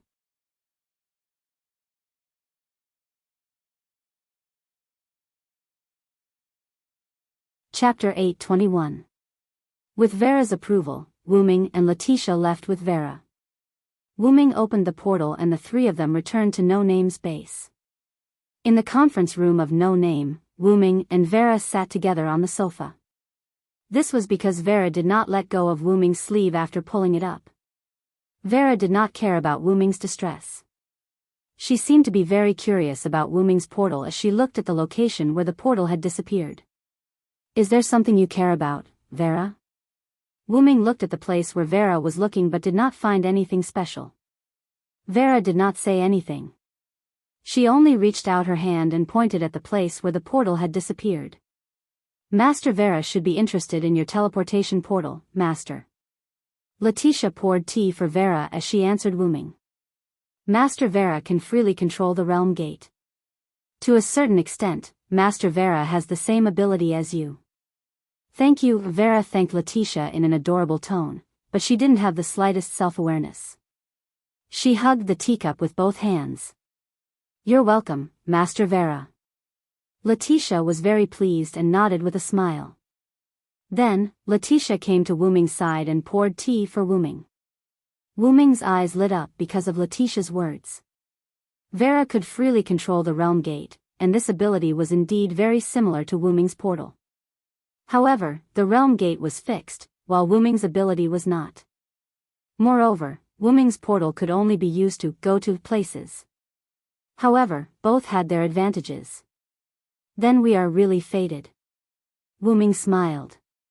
Vera still did not speak, only her little head nodded fiercely. At this time, Letitia, who was standing behind Wu Ming, spoke. Sir Vera, please tell us more about Maxwell. After all, Wu Ming and Letitia brought Vera back to No Name to obtain information about Maxwell. Therefore, Vera began a very short explanation. Because Vera did not speak much, Wu Ming and Letitia could only speculate further from Vera's words. However, because Vera tried her best to avoid Maxwell, Vera did not know much about Maxwell. Most of the information she said was the same as what Wu Ming knew. Combined with the information previously known, it could be summarized into the following points. Maxwell was a newly promoted demon king who came from the outside.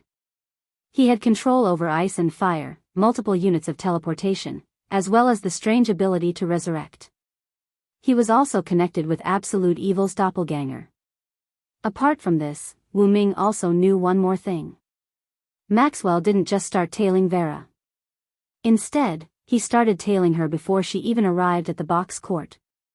According to Vera, it was because she could not stand Maxwell's tailing that Vera came to the box. Wu Ming, who knew the truth, had a complicated feeling.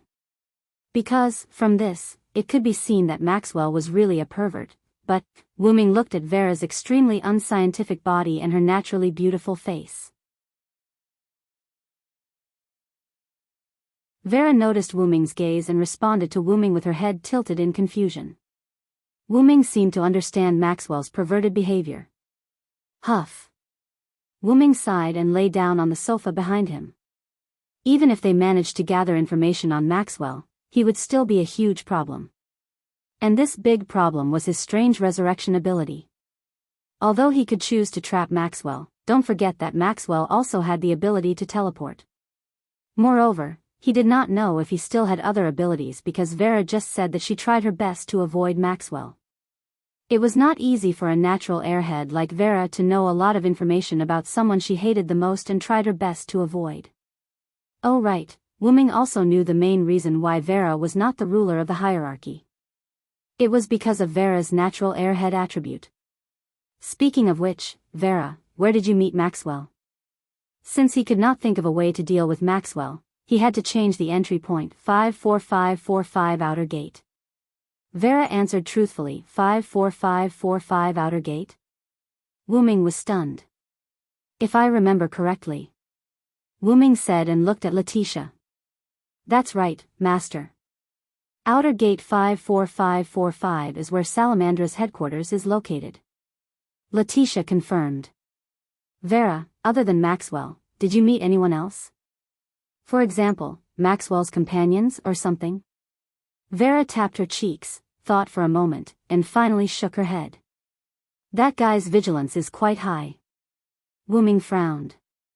But thinking about it carefully, for something like tailing, no matter how thick-skinned Maxwell was, it was impossible for him to bring his companions. Master, do you want to go to 54545 Outer Gate to take a look? After a brief consideration, Wu-Ming nodded.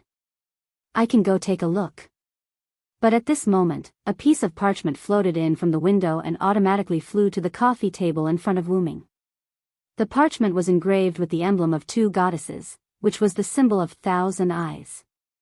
Could it be White Yiksha? Wu-Ming picked up the parchment and turned it around to read. Master, is there a new situation? Letitia asked worriedly. Vera also looked at Wu-Ming curiously. Wu-Ming raised his head and looked at Letitia and Vera. The southern district was attacked again. 2105380 Outer Gate, and Eyes, Branch. Although White Yiksha was sitting on the mattress like the previous few times, White Yiksha now had his eyes closed and his arms crossed in front of his chest. He looked like he had a headache. Blackish-purple ripples appeared and White Yiksha immediately opened his eyes. Wu-Ming, Letitia, and Vera walked out of the portal. Vera?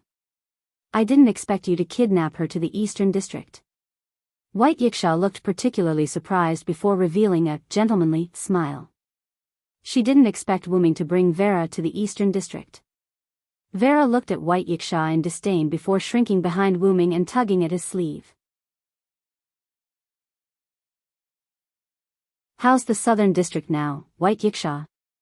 Wu-Ming ignored White Yiksha's frivolity and immediately asked. Don't worry. Sit. Seeing Wu-Ming's arrival, White Yiksha changed his previous demeanor and became very calm. Seeing White Yiksha's calm expression, Wu-Ming didn't look anxious at all and sat down facing White Yiksha. White Yiksha spoke first. To be honest, I didn't expect you to come so quickly. After all, Wu-Ming had gone to the Northern District to investigate. On the parchment that White Yiksha sent to no name, he only wrote that he saw a trip to the 2105380 Outer Gates, and Eyes, Branch. Then I'm really sorry, Wu-Ming replied indifferently. This made White Yiksha glare at Wu-Ming. Forget it. Let's talk business. The Southern District was attacked again.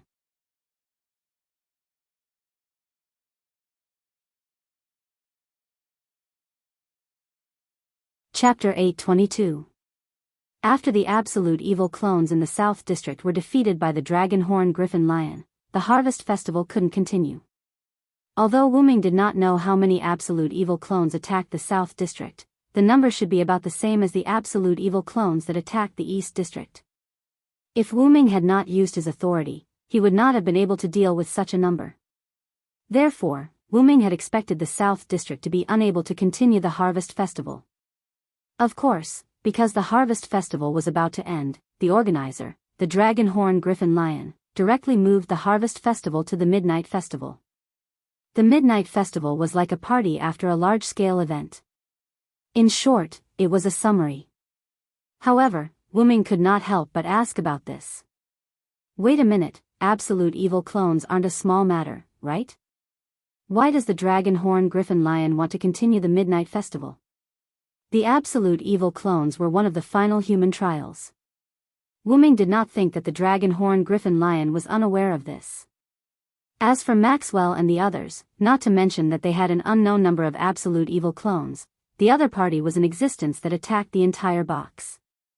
Facing such an enemy, even White Yiksha was troubled, yet the Dragon Horn Griffin Lion still had the mood to continue the Midnight Festival. Actually, this Harvest Festival is similar to the Fire Dragon Birth Festival in the North District. It's a grand event for the Dragon Horn Griffin Lion Alliance's speaker to become the ruler of the South District. Naturally, it can't end carelessly. Wu Ming nodded and said thoughtfully.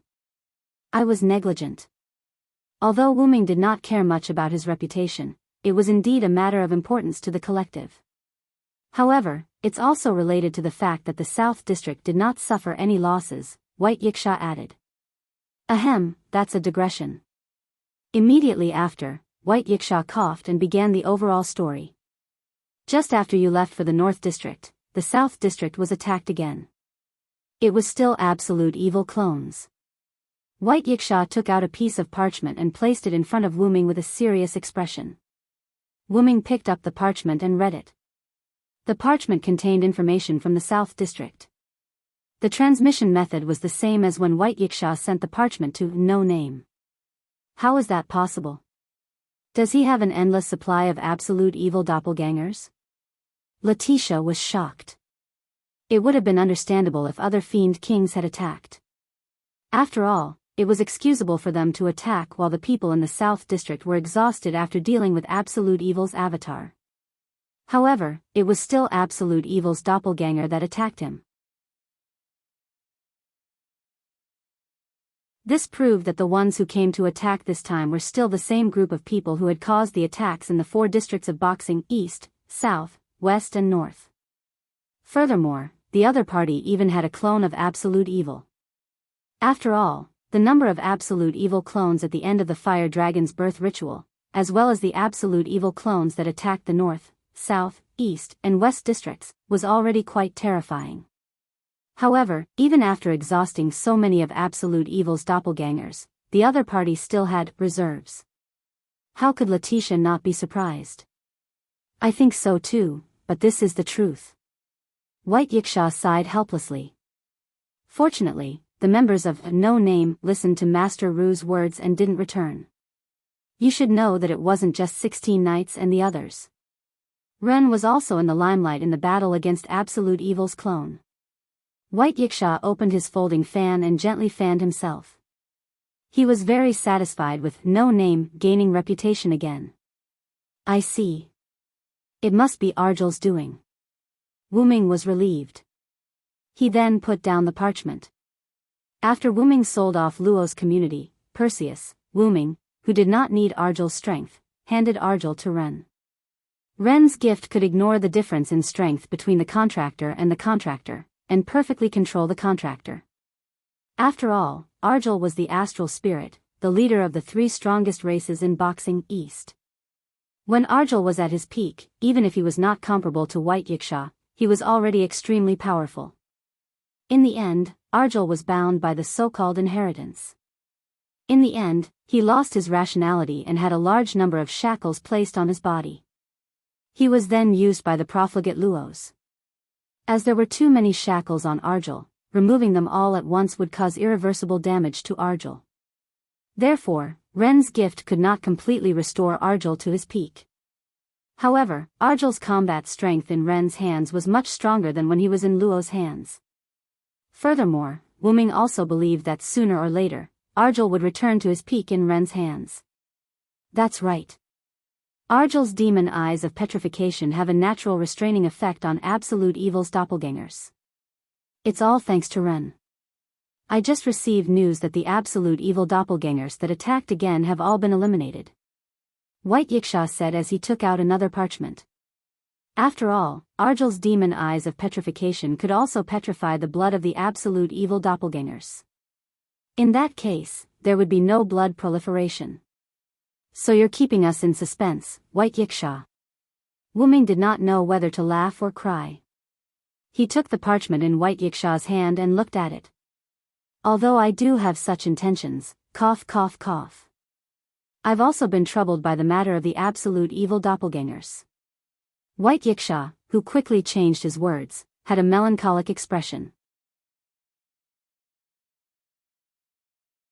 After all, the enemy has repeatedly attacked the various districts. This is definitely not a simple attack. If it was not a simple revenge on society, then there must be a reason, or a purpose. Obviously, it could not be the former, so it must be the latter. But we have no way of knowing what the other party is trying to do. Letitia sighed. Perhaps it was to confuse people that the other party attacked the 4 districts in the eastern, southern, western, and northern district. Now, they had attacked the southern district again. Moreover, the other party has a teleportation-type gift. It's not easy to catch them. We haven't caught the other party's tail, so we have no idea where to start. Wuming crossed his arms helplessly. If he had known this would happen, Wuming would not have let Maxwell save the man and beast that he had captured. However, Wuming looked at Vera, who was kneeling beside him and tugging at his sleeve. At the moment, he could only rely on Vera. Through Vera, he could find Maxwell and use her to contact him. In the end, Wuming looked at White Yiksha. Since the southern district has been attacked again, you should pay more attention to the eastern district. After all, since the other party could attack the southern district again, it was possible that they could attack the eastern district again. Of course, it was the same for the northern and western districts. Don't worry, leave it to me. However, where are you going? Since Wuming said that, it must be because he was not going to stay in the eastern district. White Yiksha understood that. I'm going to take a look at the northern district again. Wuming stood up and prepared to leave. However, at that moment, a piece of parchment flew in from the window and landed in White Yiksha's hands. White Yiksha's expression changed when he saw the contents of the parchment. The northern district has been attacked again?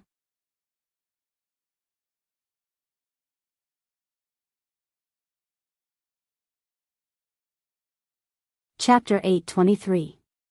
What? Letitia was alarmed. Vera didn't say a word, but her eyes revealed a hint of worry. Even if she wasn't a Stratum ruler, she still took the safety of the North District very seriously. After all, she was the leader of Willow's Wisp and a member of the North District. Wuming frowned and immediately said, "Tell me the location." "Tell me the location." "I'll be there immediately."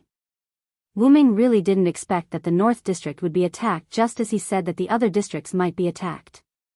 White Yiksha didn't say a word as he threw the parchment to Wuming. Wuming caught the parchment and took a closer look. Has Salamandra's headquarters been attacked? Wuming thought to himself. Indeed. It was now certain that Vera's encounter with Maxwell at the outer gate of 54,545 wasn't a coincidence. Instead, it had been premeditated by the other party.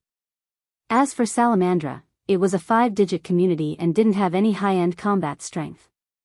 Just Maxwell alone was enough to give Salamandra a hard time. Furthermore, Maxwell's companions might be there as well. I think the other party is quite premeditated. White Yiksha's expression was somewhat gloomy. By repeatedly attacking the box court, not only did this mean that they didn't take the Stratum Guardians seriously, but it also meant that the other party was on the move. Right on the heels of that, White Yiksha looked at Wuming. Although the letter asks for my assistance, Salamandra is an ally of No Name, and the letter also states that you have already sent a distress letter to No Name. It was true that No Name was an ally of Salamandra, but distant water couldn't quench a nearby fire. It was unlikely that Salamandra didn't understand this principle. Even if Shadora knew that Wuming had a teleportation door, Wuming had never been to the outer gate of 54,545, so the teleportation door couldn't be used. From the looks of it, Salamandra was only asking for help symbolically. They mainly wanted to rely on White Yiksha. The branches of Thous and Eyes were interconnected, and the branches of Thous and Eyes were spread across the 4 districts. Therefore, White Yiksha could move to other districts through the branches. However, White Yiksha couldn't go with Wuming. What if the East District was attacked again the moment they left? Stay in the East District. Also, help me protect No Name. Even without White Yiksha, Wuming had his own means of heading to the North District. Wuming tossed the parchment aside and walked towards the door. Wuming was not a so-called good person. In a situation where he could not protect everyone, he would take a step back and choose to protect his own people. No Name. White Yiksha and Ease. Of White Yiksha, of White Yiksha, White Yiksha, White Yikshas, White Yiksha, of S and Eyes, of White of Yak. 3 years ago, when the Infernal Yiksha attacked, No Name, White Yiksha should have gone to meet the attack. However, she knew that as a 4-digit number, she didn't have the ability to deal with the Infernal Yiksha that attacked No Name. Why was that? 3 years ago, No Name was the largest community in the East District. It had many high-end combat forces. Even a 4-digit number of White Yiksha couldn't deal with No Name. Even so, a Infernal Yiksha still attacked No Name. From this, it could be seen that the enemy was very powerful. It was likely to be in the double digits, or at least in the triple digits. White Yiksha naturally wouldn't be afraid of such an enemy in the past. This required White Yiksha to return her godhood and retrieve her spirit spark. However, 3 years ago, White Yiksha hesitated. And it was this hesitation that caused No Name to become what it was now. And White Yiksha felt guilty for 3 years. Black Rabbit's frequent hosting of the gift competition was actually one of White Yiksha's ways of compensating No Name. In the name of White Yiksha, leave the East District and No Name in my hands. That was White Yiksha's former name. It was his name when he was an Infernal Yiksha. After nodding, Wuming took Vera and walked out of the room without looking back. In Wuming's opinion, White Yiksha's words were enough. Letitia bowed to White Yiksha and then turned to leave. Gotcha, Letitia closed the door. The sound of the door closing was particularly prominent in the room where only White Yiksha was left. White Yiksha, who was sitting on the cushion, waved his hand. The parchment that Wuming had casually thrown away flew into White Yiksha's hand. 54545 Outer Gate. White Yiksha closed his eyes slightly. It was unknown what he was thinking about. Then, the parchment in White Yiksha's hand instantly burned. White Yiksha waved his hand and the flames burned out. The parchment also burned to ashes. Then, the room returned to silence. Outside the This and Yes branch, Letitia caught up with Wuming. Master, how do you plan to go to the North District? Letitia's question made Wuming stop. After all, even if he used a teleportation door, Wuming could not directly go to the 54545 Outer Gate. He would have to put in more effort. Regarding this problem, I plan to ask Vera for help, Wuming said as he looked at Vera, who was still tugging at his sleeve. Vera tilted her head. Her face was expressionless, but Wuming could tell from her eyes that Vera was saying yes. Indeed, we can ask Lady Vera to send us there. Villo could control the realm door and instantly go to the 54545 Outer Gate. And Letitia had also thought of the idea that Wuming had thought of. How about it, Vera? Can you help me? Wuming asked Vera. Vera nodded her little head, indicating that she could. Then, Master, there's no time to lose. Let's set off quickly. After all, the Demon King that attacked the North District could not be resisted by Salamandra alone, not to mention that the attacker might have companions. Moreover, the strongest combat power in the North District had been brought to Wuming's side. The 54545 Outer Gate was very dangerous at the moment. If they delayed for too long, Salamandra might be completely wiped out. However, Wuming rejected Letitia's suggestion. No, Letitia, you stay in No Name. Vera and I will go to the North District. Master? Letitia was confused for a moment. Because she was a maid, Letitia had developed the habit of following her master around. Therefore, Letitia was a little reluctant to not let her go to the North District with Wuming. Wuming reached out and pressed Letitia's head. He rubbed Letitia's beautiful blonde hair. No matter what, No Name has to leave a powerhouse behind. I have no intention of leaving everything to White Yiksha alone. Then, Wuming smiled at Letitia. Our community, can I leave it to you, Letitia? Letitia was momentarily stunned by Wuming's smile, but then, Letitia came back to her senses. The rejections in his heart also vanished. Yes, leave it to me, master. With a confident expression, Letitia affirmed Wuming's decision. Letitia spread her wings and flew up into the sky. She then flew towards the location of No Name. Finally, Wuming looked at Vera. Please, Vera.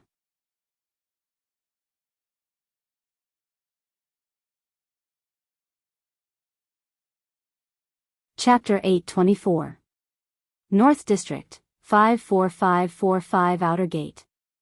A huge gate stood in the fiery red square. Due to the Demon King's attack, there was no one around the square. However, traces of panic could be seen on the ground. At that time, the unimportant items in the people's hands had all turned into trash lying on the ground, reflecting the panic of the people. In contrast to the empty realm gate, there was a city called Blazing Flame City not far away, which was full of chaos. At this moment, the realm gate, which was a film of light, fluctuated a little, which was a sign that someone was about to come out of the realm gate. Pop, like a bubble bursting, a man and a woman jumped out of the realm gate. Patter, the man hugged the girl, stood on the ground, and looked around. Is this the 54545 outer gate? The newcomers were naturally Wuming and Vera. Vera, who was nestled in Wuming's arms, nodded silently, then pulled on Wuming's sleeve, indicating Wuming to put her down. I'm sorry, Vera. Wuming quickly and gently put Vera on the ground. After all, for people who had just met, this was considered rude.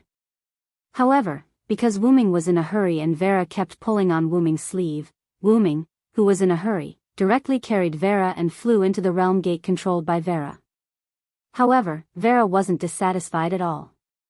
Perhaps to Vera, as long as it wasn't Maxwell, she could accept anyone with a good impression. After putting Vera down, Wuming looked at the huge red city not far away, Blazing Flame City. Sure enough, it was attacked by the Demon King. With Wuming's eyesight, he could see that there were barbarian-like giants holding long sticks, destroying the city. And those who were stopping and attacking these giants were vipers flying in the sky, as well as the half-dragons on their backs. Without a doubt, those were the viper cavalrymen that Salamandra was proud of. However, in the face of these giants, the viper dragon cavalry that they were so proud of played a role. Perhaps Wuming could not see the members of Salamandra who were blocking the giants on the ground of Blazing Flame Capital. Quick, Vera, let's hurry over. Wuming said and was about to leave. However, she pulled Wuming's sleeve.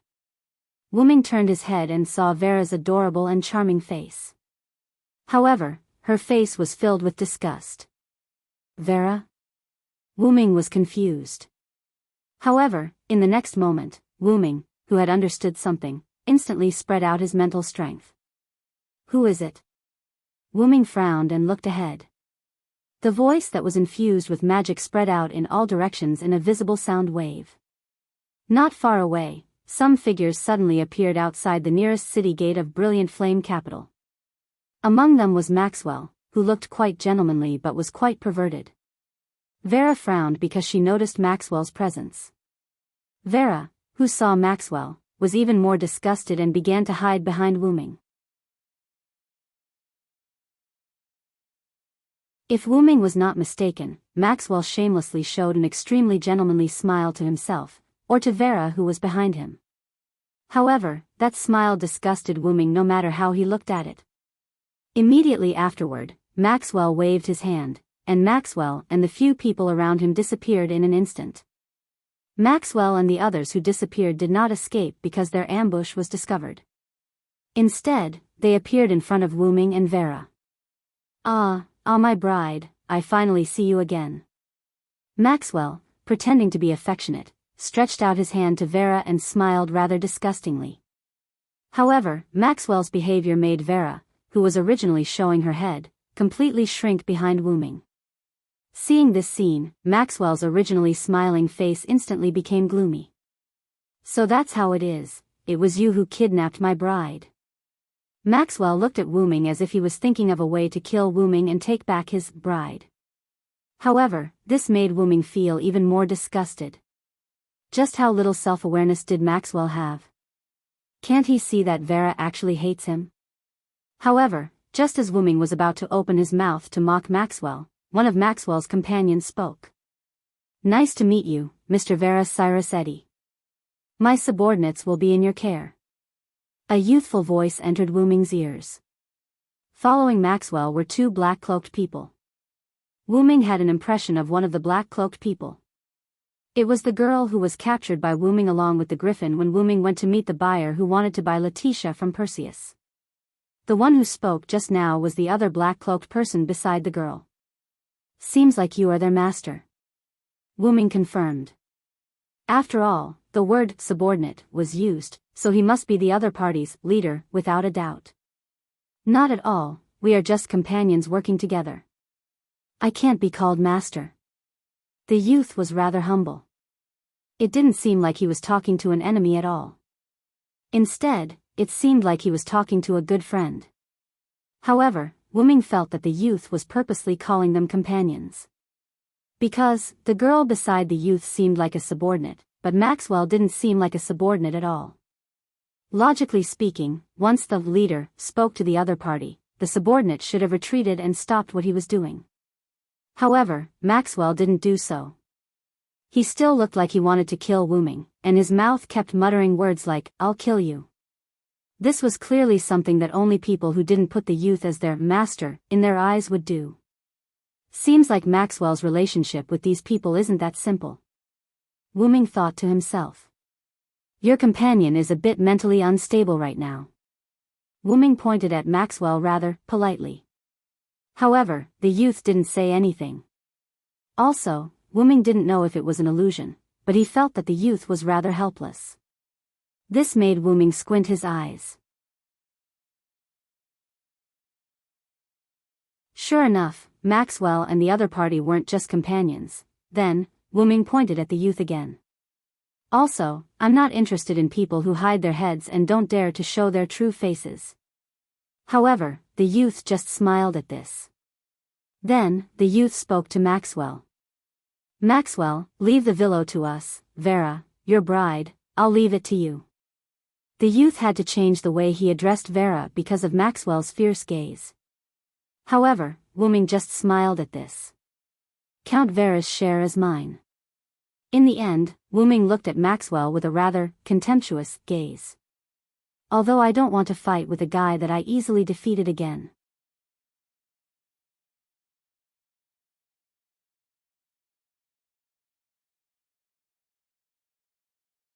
Chapter 825.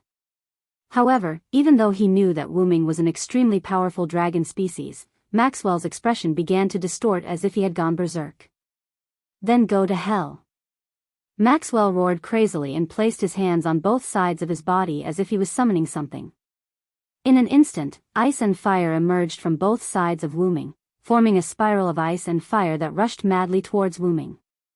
It was unknown whether Maxwell didn't care about Vera's safety at all, or whether he knew that Vera wouldn't be hurt by this move, but Maxwell's move completely included Vera in his attack range. If it was the former, then good. Maxwell was a complete scumbag. If it was the latter, it would be even better. Because if it couldn't hurt Vera, it naturally couldn't hurt Wuming. However, Wuming wouldn't just stand there and let his opponent attack him. Even if Maxwell's attack couldn't hurt Vera, he couldn't let Maxwell be so arrogant.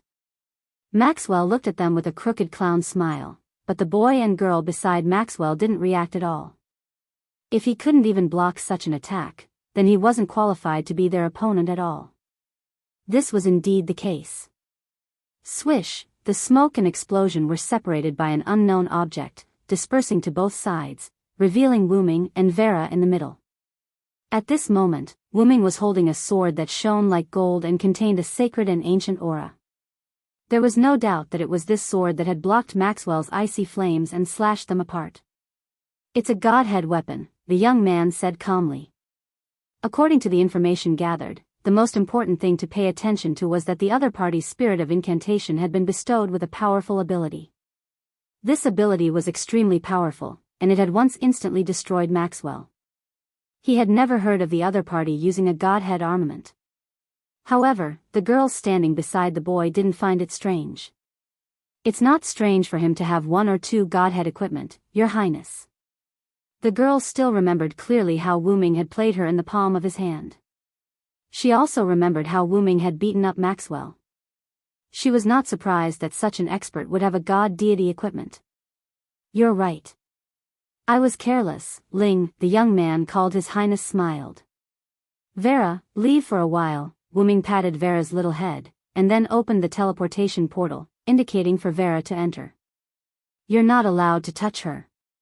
With a teleport, the gloomy Maxwell instantly appeared in front of Wuming. However, Xing, Wuming slashed at Maxwell, who was in front of him. What? Maxwell, who couldn't react in time, was instantly split into two. The auras of the girl named Her Highness and the girl named Ling also became serious. Godhead armaments were also divided into grades. They didn't pay much attention to the godhead equipment in Wuming's hand that they had never seen before. It was the same for Maxwell, but who would have thought that Maxwell would be cut into two pieces like a hot knife cutting through butter?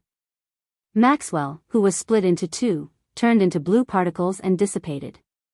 However, a few seconds later, a new Maxwell appeared beside Her Highness and Ling. Damn it. Maxwell gritted his teeth, and his face began to twist. One had to know that Maxwell was a 4-digit demon lord. If it was an ordinary godhead equipment, it definitely wouldn't be able to break through Maxwell's defense. That's not an ordinary godhead equipment, Her Highness judged.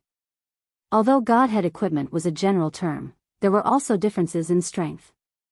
In the understanding of the Xingyue world, they were treasures, and treasures were also divided into grades. For example, the leader of Perseus, Luos, had the scythe, helmet, and boots that were passed down by Perseus. These were all godhead equipment, just that their grades were relatively low.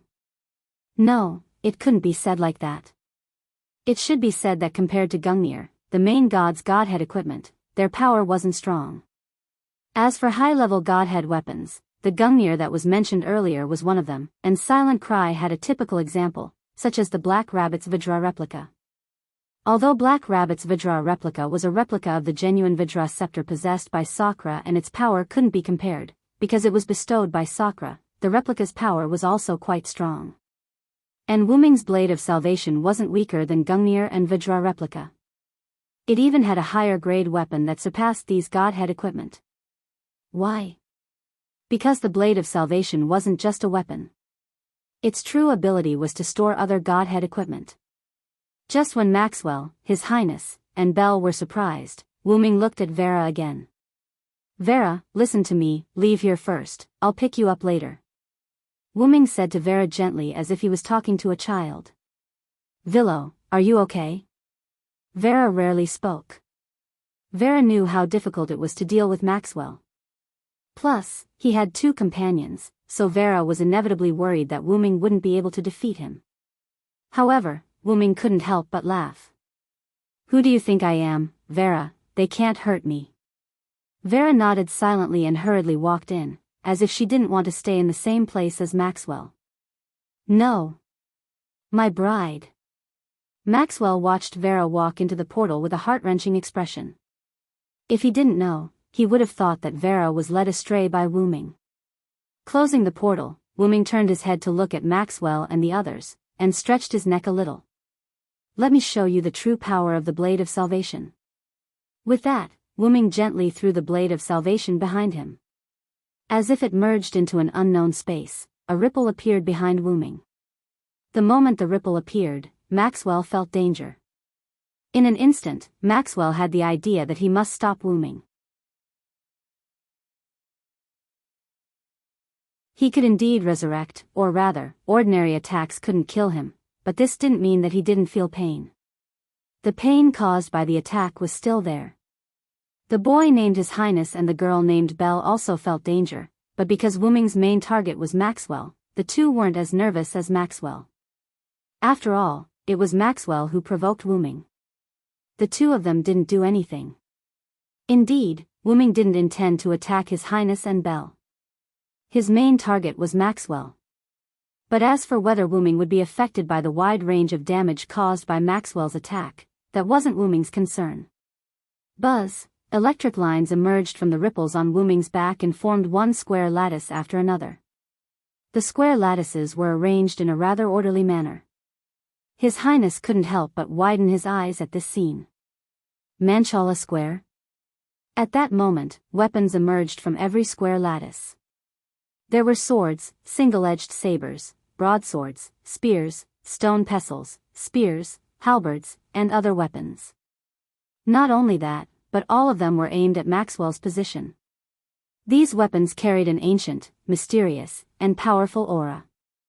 When such an aura appeared on the weapons, it meant that all of them are Godhead armaments. Maxwell suddenly felt a sense of crisis when he saw this scene. However, in the next second, these weapons shot toward Maxwell like bullets from a loaded gun.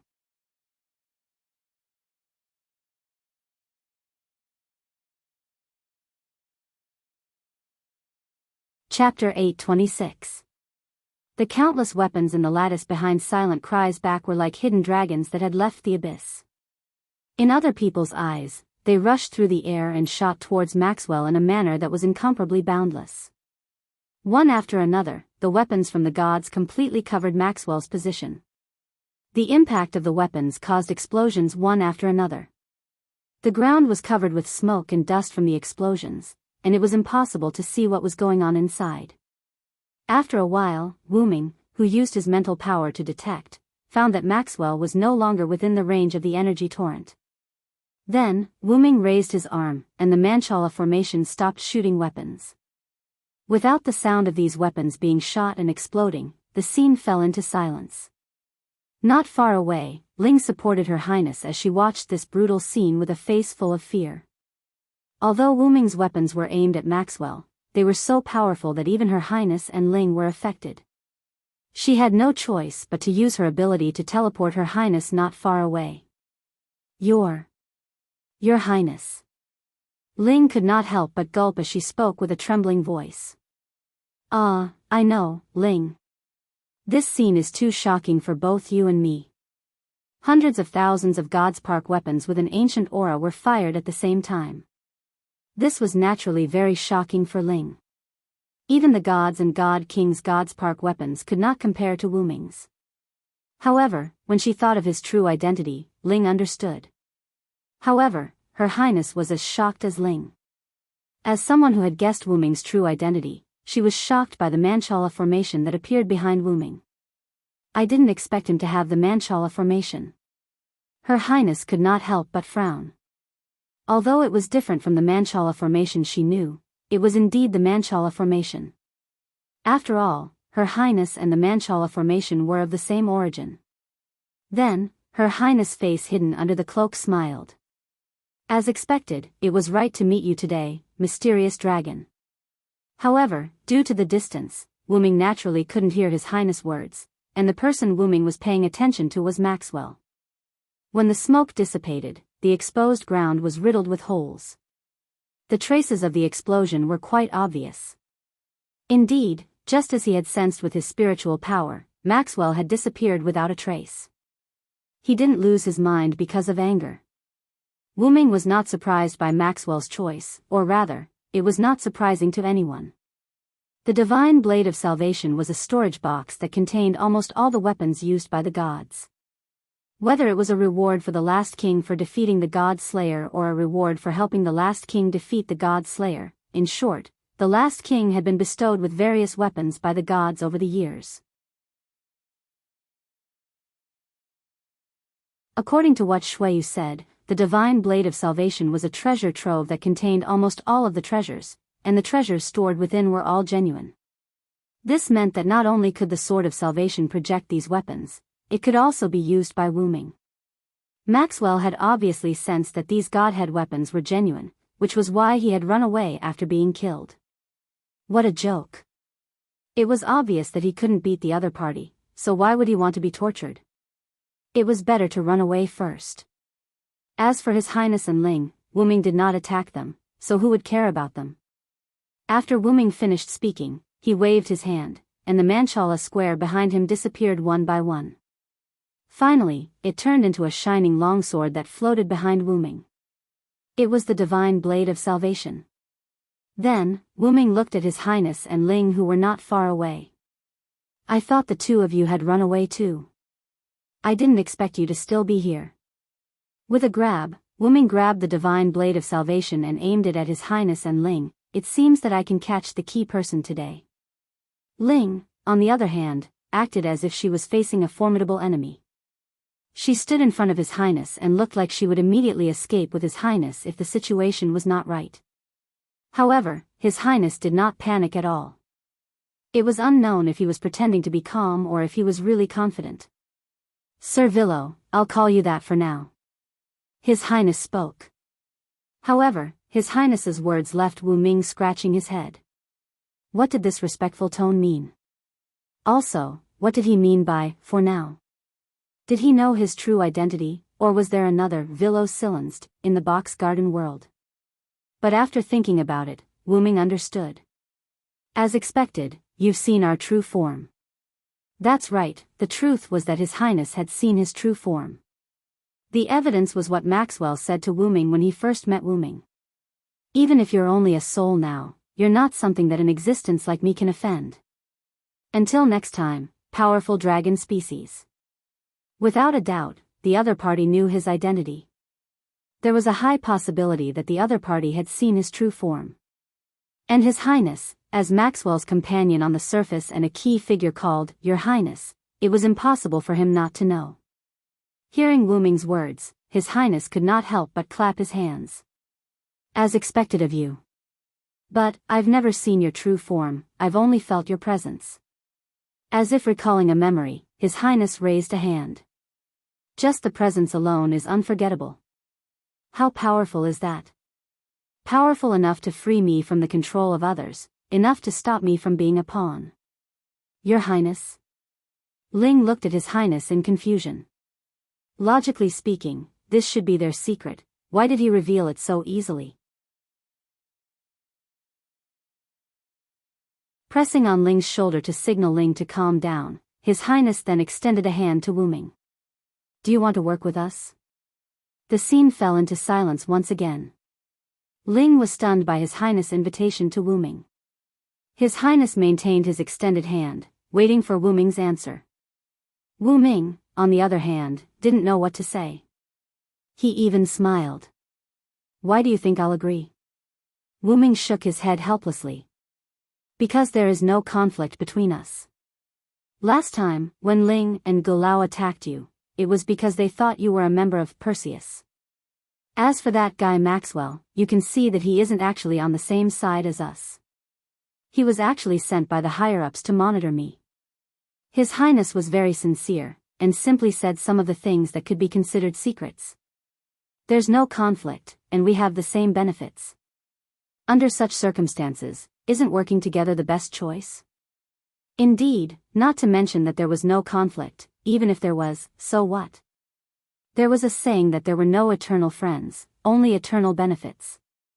But some things were just so coincidental. Compared to benefits, Wuming preferred friends. Unfortunately, I choose to decline.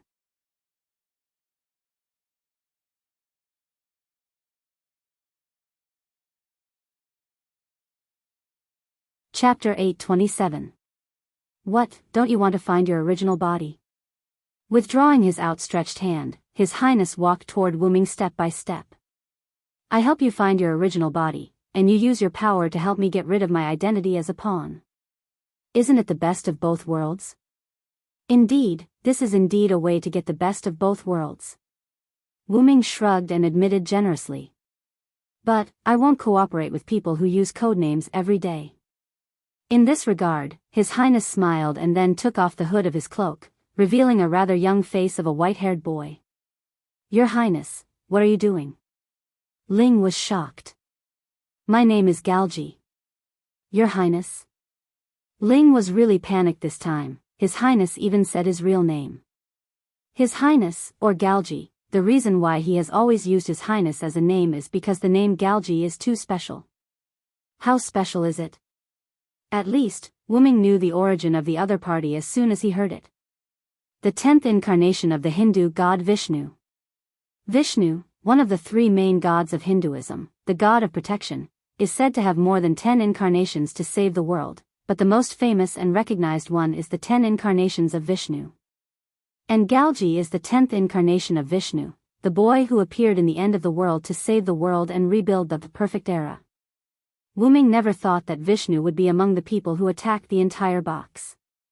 With such a special identity, it is difficult to guarantee that there is a Hindu mythological force behind Galji. But in this way, Wu Ming realized a problem. Did his original body also fall into the hands of the other party? If that is the case, it will be troublesome. How about it, I have enough sincerity, don't you want to think about it?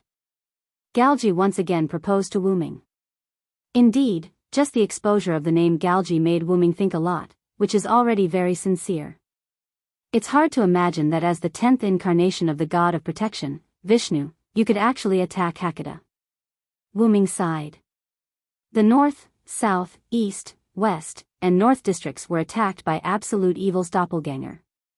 The south district's ruler, Avalon, was attacked as well as Pest's attack on the fire dragon's birth ceremony. Galji and the others were probably behind all of this. This included the fact that Salamandra's headquarters had been attacked. However, if you are a chess piece, it makes sense. Wu Ming looked at the capital of Brilliant Flames. At this moment, the city of Raging Flames was still being attacked by the giants. As the reinforcements had yet to arrive, Salamandra seemed to be unable to hold on any longer. If Wu Ming continued to chat with Galji, perhaps the entire Salamandra would follow in the footsteps of Avalon. Wu Ming stretched out a hand and began to chant. My contract, my kin, I am the place where the tributaries converge. Make a pact with me. Heed my call, obey my command. Appear, Wu Ming's sudden chant startled Ling. After using his ability to hastily teleport to Galji, who had taken a few steps forward, Ling was ready to teleport Galji away immediately. However, Galji once again pressed on Ling's shoulder, indicating that Ling did not need to panic. Don't worry, Ling. He won't suddenly attack me. Although this was the first time he and Wu Ming met, through the information collected in the past, Galji understood that Wu Ming was not the kind of person who would sneak up on a face-to-face conversation. Wu Ming was a powerhouse, and powerhouses did not need to do so. The truth was indeed as Galji said. Wu Ming would indeed not suddenly attack. The reason why Wu Ming chanted the chant was actually to deal with the enemies in the capital of Brilliant Flames. After Wu Ming finished chanting, a light appeared from Wu Ming's body. The light condensed and gradually solidified, finally forming a human figure. The light gradually dissipated, revealing a person who looked exactly like Wu Ming. This startled Ling, and His Royal Highness's eyes also became serious. Because not only did the other party look exactly the same as Wu Ming, but even the aura was exactly the same as Wu Ming's. It was very likely that the other party's strength was exactly the same as Wu Ming's.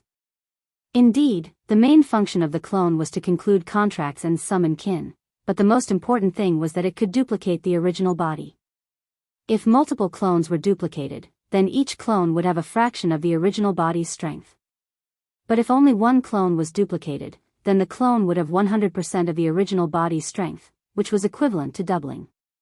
Of course, that was only duplicating one's own strength. For a unique weapon like the Blade of Salvation, the clone could not duplicate it. Wu Ming threw the divine Blade of Salvation to his doppelganger. The doppelganger caught the divine blade of salvation. After nodding his head, the doppelganger bent his legs and jumped up, flying towards the direction of glorious Flame City. Then, Wu Ming looked at Galji again. Speaking of which, we are somewhat similar. I also have a clone, and there are 12 of them. The ability just now was the effect of my 8th clone. You also have a clone? Galji was stunned.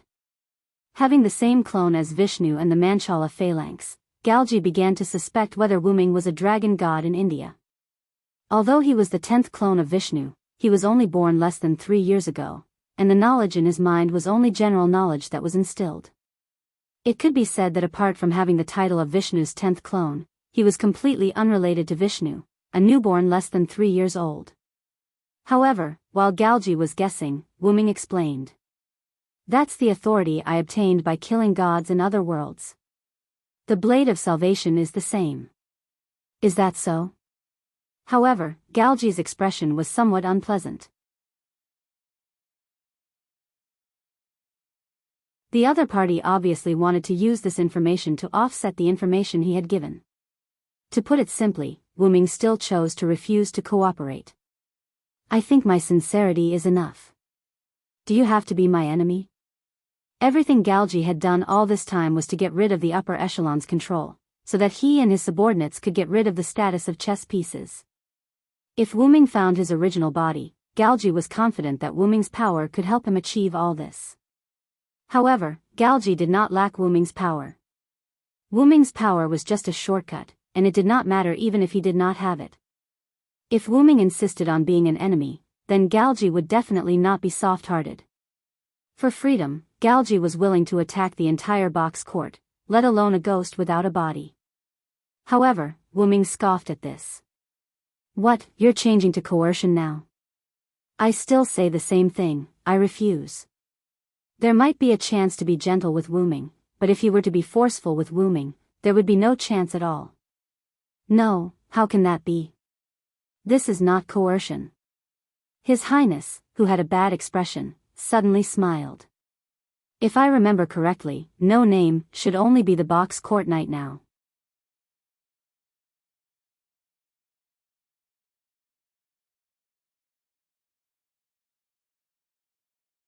Chapter 828. The paladin Galji was referring to Letitia. What do you mean? Wu Ming raised his eyebrows. If you insist on being my enemy, then I have no choice but to strike first. Galji shrugged helplessly.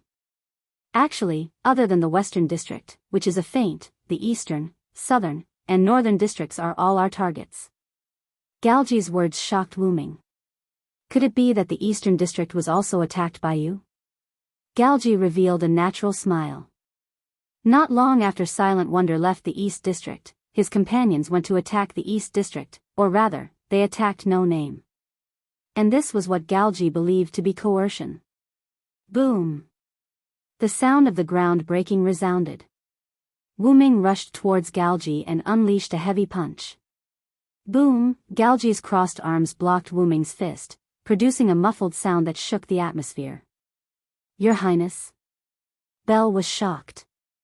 Just as she was about to use grace to go to His Highness' side, Wu Ming suddenly looked at her. Swish! Visible magical powers emanated from Wu Ming's body, instantly enveloping Ling and Galji.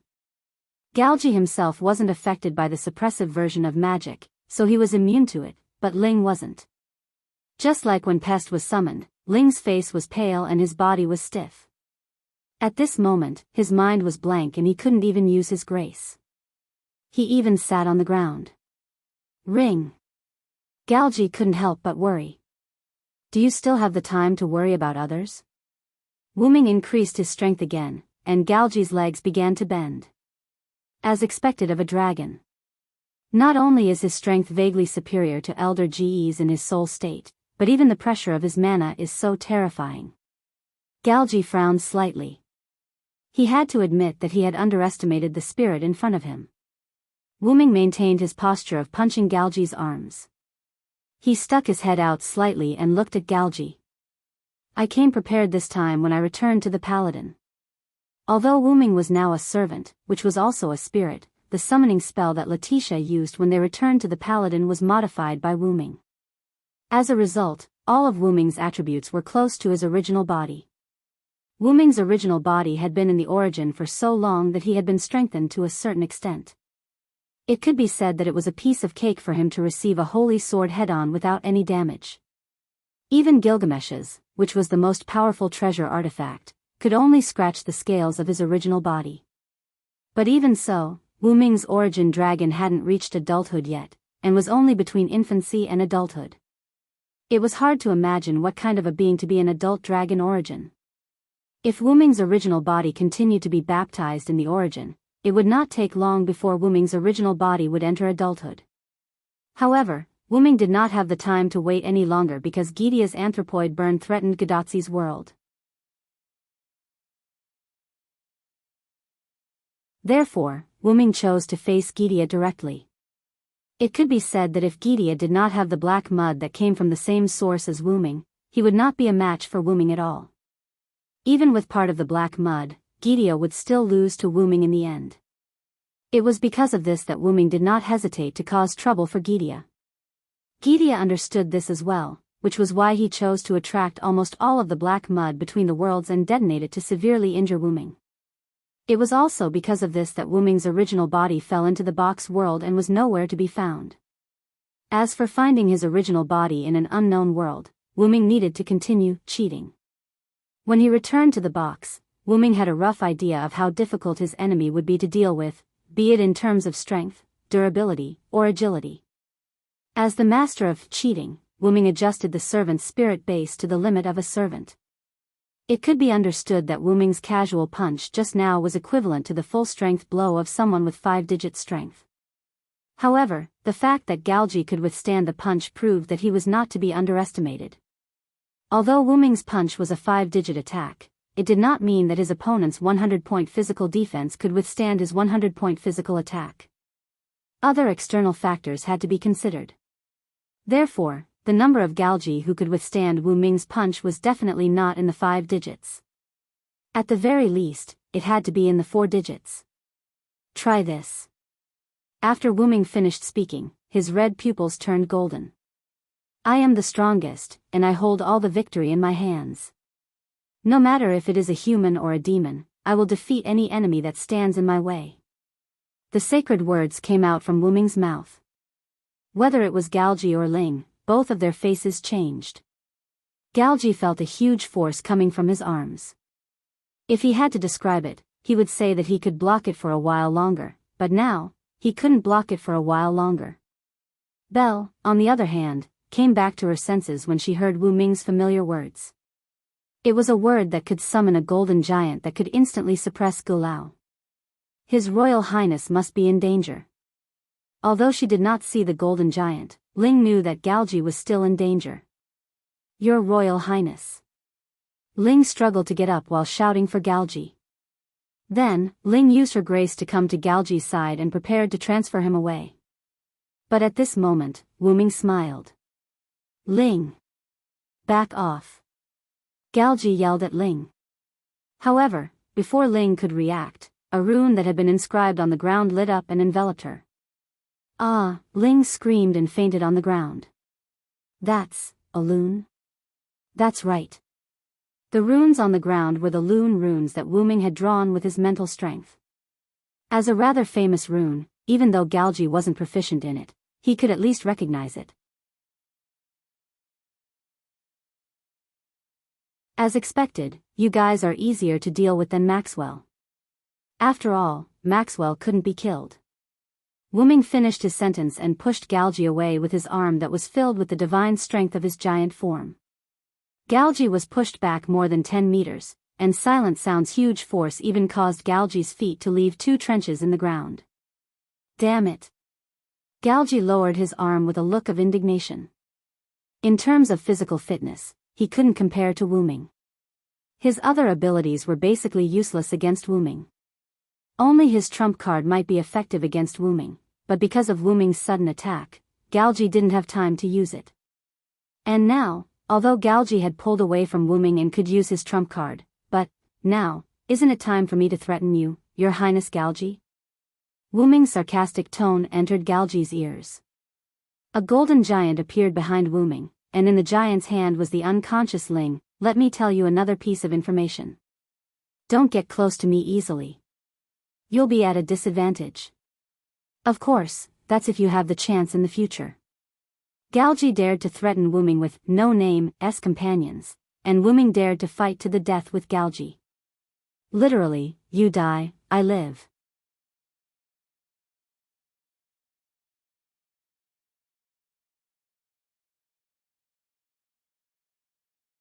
Chapter 829.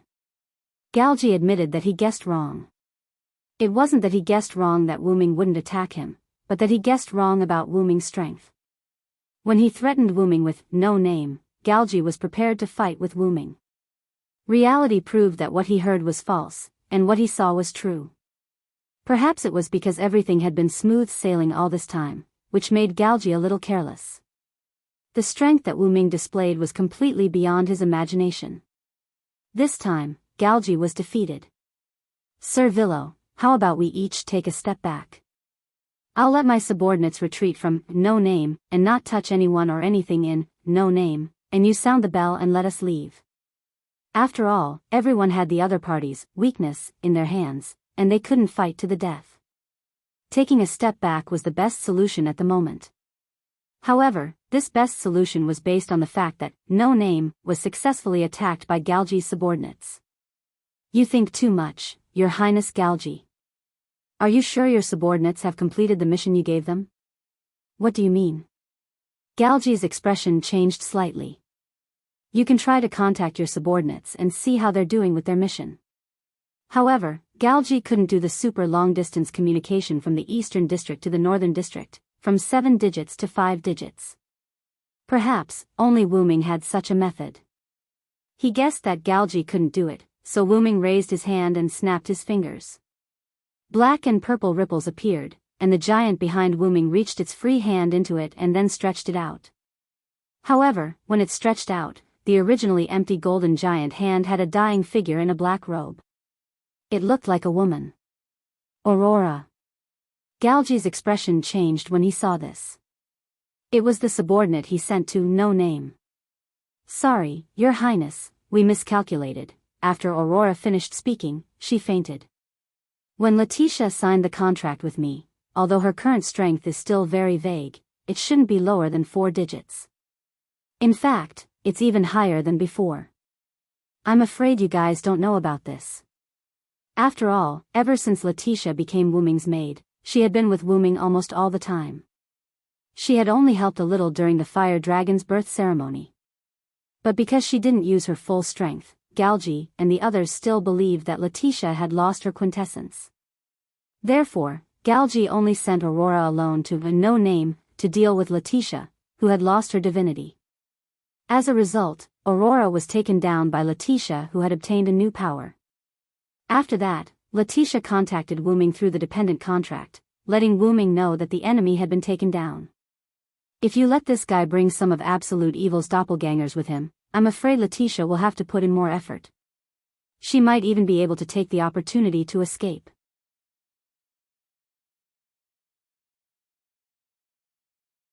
The golden giant behind Wu Ming shook the arm that was grabbing Aurora, which was rather ironic in Galji's eyes. Galji fell silent. He only had a few subordinates, and they were considered his confidants. It was impossible for him to give them up so easily like pest. At this moment, a huge dragon flew out from the capital of Raging Flames. Your Highness. The huge dragon roared. Whoosh! The huge dragon's descent caused the airflow to flow like a storm, blowing the surroundings. Then, the emblem engraved on the huge dragon's body suddenly lit up. In an instant, the huge dragon transformed into a griffin. Wu Ming recognized the griffin at a glance. It was the griffin he had captured with Ling last time, the one named Glea Grove. So it's genome tree, huh? At this moment, the emblem on Glea's body was extremely similar to the emblem on the wooden carving hanging around Hiroyuki's neck. There was no doubt that it was the genome tree. Perhaps the ability to transform into a huge dragon was the ability bestowed to Glea by the genome tree.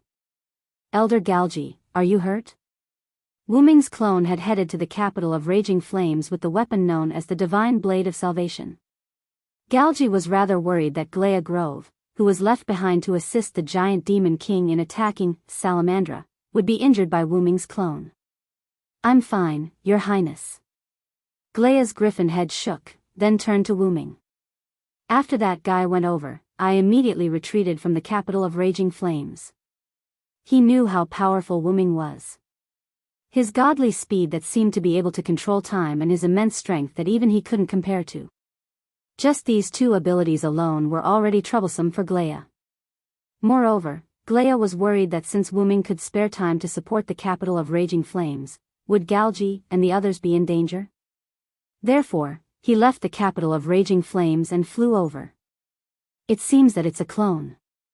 After arriving here, he saw that Wu Ming was still here. Glea understood that the one who went to the capital of Raging Flames to support the capital of Raging Flames should be a clone created by Wu Ming with a special gift. Although it's a doppelganger, the doppelganger has the same strength as me, Wu Ming explained kindly. Although this explanation was rather sarcastic in Glea's eyes. Your Highness, what should we do next? Glea lowered his head and asked Galji beside him. He naturally saw that Belle and Aurora, who was here for some reason, had fallen into the hands of the other party. Coupled with Maxwell's disappearance, their current situation was very grim. However, as long as Galji was here, it would be fine even if they were all sacrificed. Therefore, Glea was actually asking if they should retreat. Indeed, just as Glea thought, as long as Galji was still here, there was still hope because they had all gathered here for Galji. If Belle and Aurora were still awake, they would probably ask Glea to leave with Galji immediately. However, it was impossible for Galji to leave just like that. If he left just like that, he wouldn't be him anymore. Moreover, it was still uncertain whether the other party would let him go or not. According to the intelligence, Wu Ming had the ability to increase his speed to the point that it was as if he had paused time. Glea alone couldn't take Galji away. It would be fine if Maxwell was still here, but it was obvious that he couldn't rely on that guy now. How about, I use that to give it a shot? Galji's eyes flickered. Just as Galji was in a dilemma, Wu Ming made a suggestion. I say, Galji, do you want to make a deal with me? Deal? Galji frowned. Of course, there are no eternal enemies, only eternal benefits. Didn't you mean that before? The golden giant behind Wu Ming stretched out his arms and showed the unconscious Belle and Aurora to Galji. If it's you, you should have a lot of good things, especially the good things from a no name. For example, the flag of no name.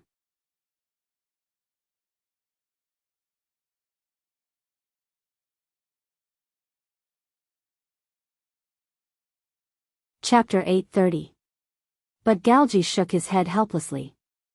Unfortunately, I was born less than 3 years ago, so I can't take out most of the things from No Name. Because No Name was attacked 3 years ago, Galji wasn't even born yet. Less than 3 years? Wu Ming was surprised. I see. That's why you said you're a prop. Although Galji looked about the same age as Ren, he was only created as a prop with less than 3 years of life.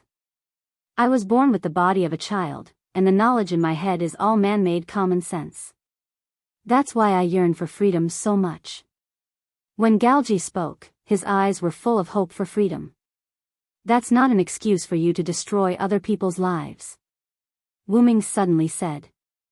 After a long sigh, Wu Ming closed his eyes and looked at Galji again. You know, although I'm not human, I grew up as a human. It wasn't until the old man who adopted me passed away that I knew I wasn't human. Grew up as a human? Galji was also stunned. That's right. The old man who adopted me deliberately hid it.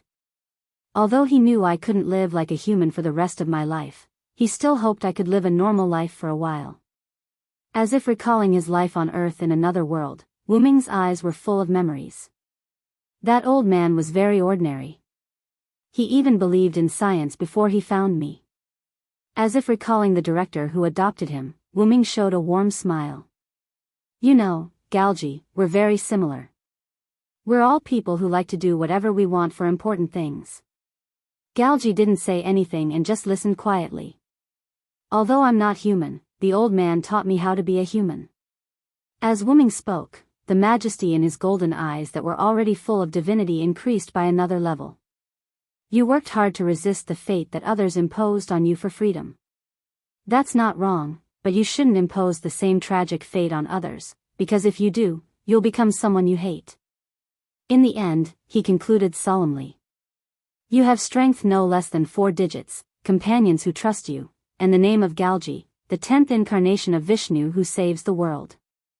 Even if it's not for others, just for your own name, don't let it down. Galji didn't say anything. It was impossible for him to be affected by Wuming's words. Although it wasn't as long as Shiro Amakusa's 60 years of waiting, Galji had still worked hard for 3 years. How could he be so easily swayed by a few words? However, it was impossible to say that it had no effect at all. The last sentence, in particular, left a deep impression on Galji. Don't disappoint, huh? Galji fell silent. No one had ever said such a thing to him, including Glea, who was beside him now. At this moment, Glea looked at Wuming rather approvingly.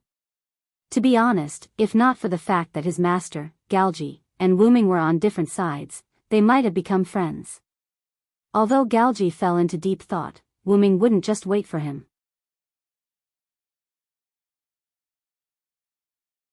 Alright, tell me what you have. If I'm satisfied, I'll let them go. Wuming's tone also calmed down, as if it had nothing to do with him. The reason why he told Galji all this was because he felt that it was a waste for a special young man like Galji, who was born less than 3 years ago, to put his energy into extreme freedom. If he restrained himself in the future, it would be fine.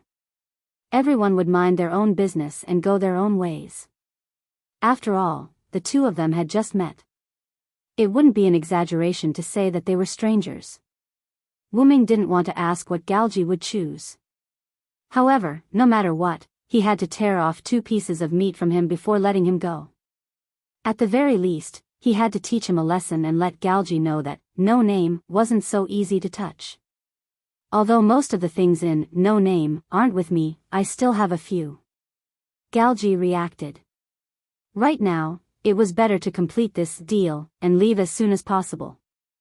Then, Galji said something that surprised Wuming and made him happy. Your community, the former flag of No Name. Blazing Flames City, Salamandra's headquarters. The surroundings were a mess. A large number of houses had collapsed, and there were a large number of giant corpses in the ruins.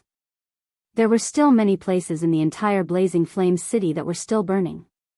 A group of Salamandra members were busy putting out the fire, cleaning up, and looking for survivors. In the office of the leader of Salamandra, Shadora Telderek, who had finished signing the temporary documents at hand, sighed tiredly. It's finally done. She put the documents aside for the time being and leaned back on the chair. Knock knock. At this time, there was a knock on the door. Hearing the knock on the door, Shadora immediately sat up straight, showing a very dignified look. Please come in. Pushing the door open was Shadora's brother, Mandela Telderek. What, so it's brother? Shadora breathed a sigh of relief again. Shadora, you can't slack off. Mandela walked to the desk and put a new batch of documents on the table. More documents? Shadora had to deal with these temporary documents again. It couldn't be helped. Blazing Flames City was basically in chaos because of the Demon King's attack. Although it was now solved, there were still many problems left. Salamandra, as the local snake of Blazing Flames City, had to shoulder this responsibility. And this fell on the leader of Salamandra, Shadora. There's really no other way. I'll help too, but in the end, you still have to approve it. Mandela pretended to be serious and said. After all, Shadora was the leader of Salamandra, not Mandela. Yes, you've helped a lot, brother. Although Mandela looked very arrogant, Shadora still knew her brother. Mandela was the type of person who had a sharp tongue but a soft heart. Beside Shadora's desk, Mandela took some documents and sat down at the small table for visitors. Shadora approved the documents while chatting with Mandela. It's all thanks to Sir Villow's timely arrival that the casualties were reduced. Shadora couldn't do anything to the Demon King for a while. It was Wu Ming's clone who came and defeated the Demon King with the Divine Blade of Salvation. As soon as the Demon King was defeated, the other giants also panicked and were all killed by Salamandra. Mandela didn't have much of a good impression of Wu Ming, so he just softly agreed. However, he had to admit that this time it was really thanks to Wu Ming's powerful support. Oh right, according to the information from the guards, a golden half-body energy giant appeared near the west gate of Blazing Flame City, but it has disappeared now. Sigh, is it a new enemy? Shadora was shocked. I don't know the details, but he has already rushed over. Mandela shook his head. This, he naturally referred to Wu Ming. It's already solved. Suddenly, a voice came from outside the window. You're tuning into the Romantic Tales YouTube channel. Don't forget to subscribe and join us on this journey to catch the most captivating stories.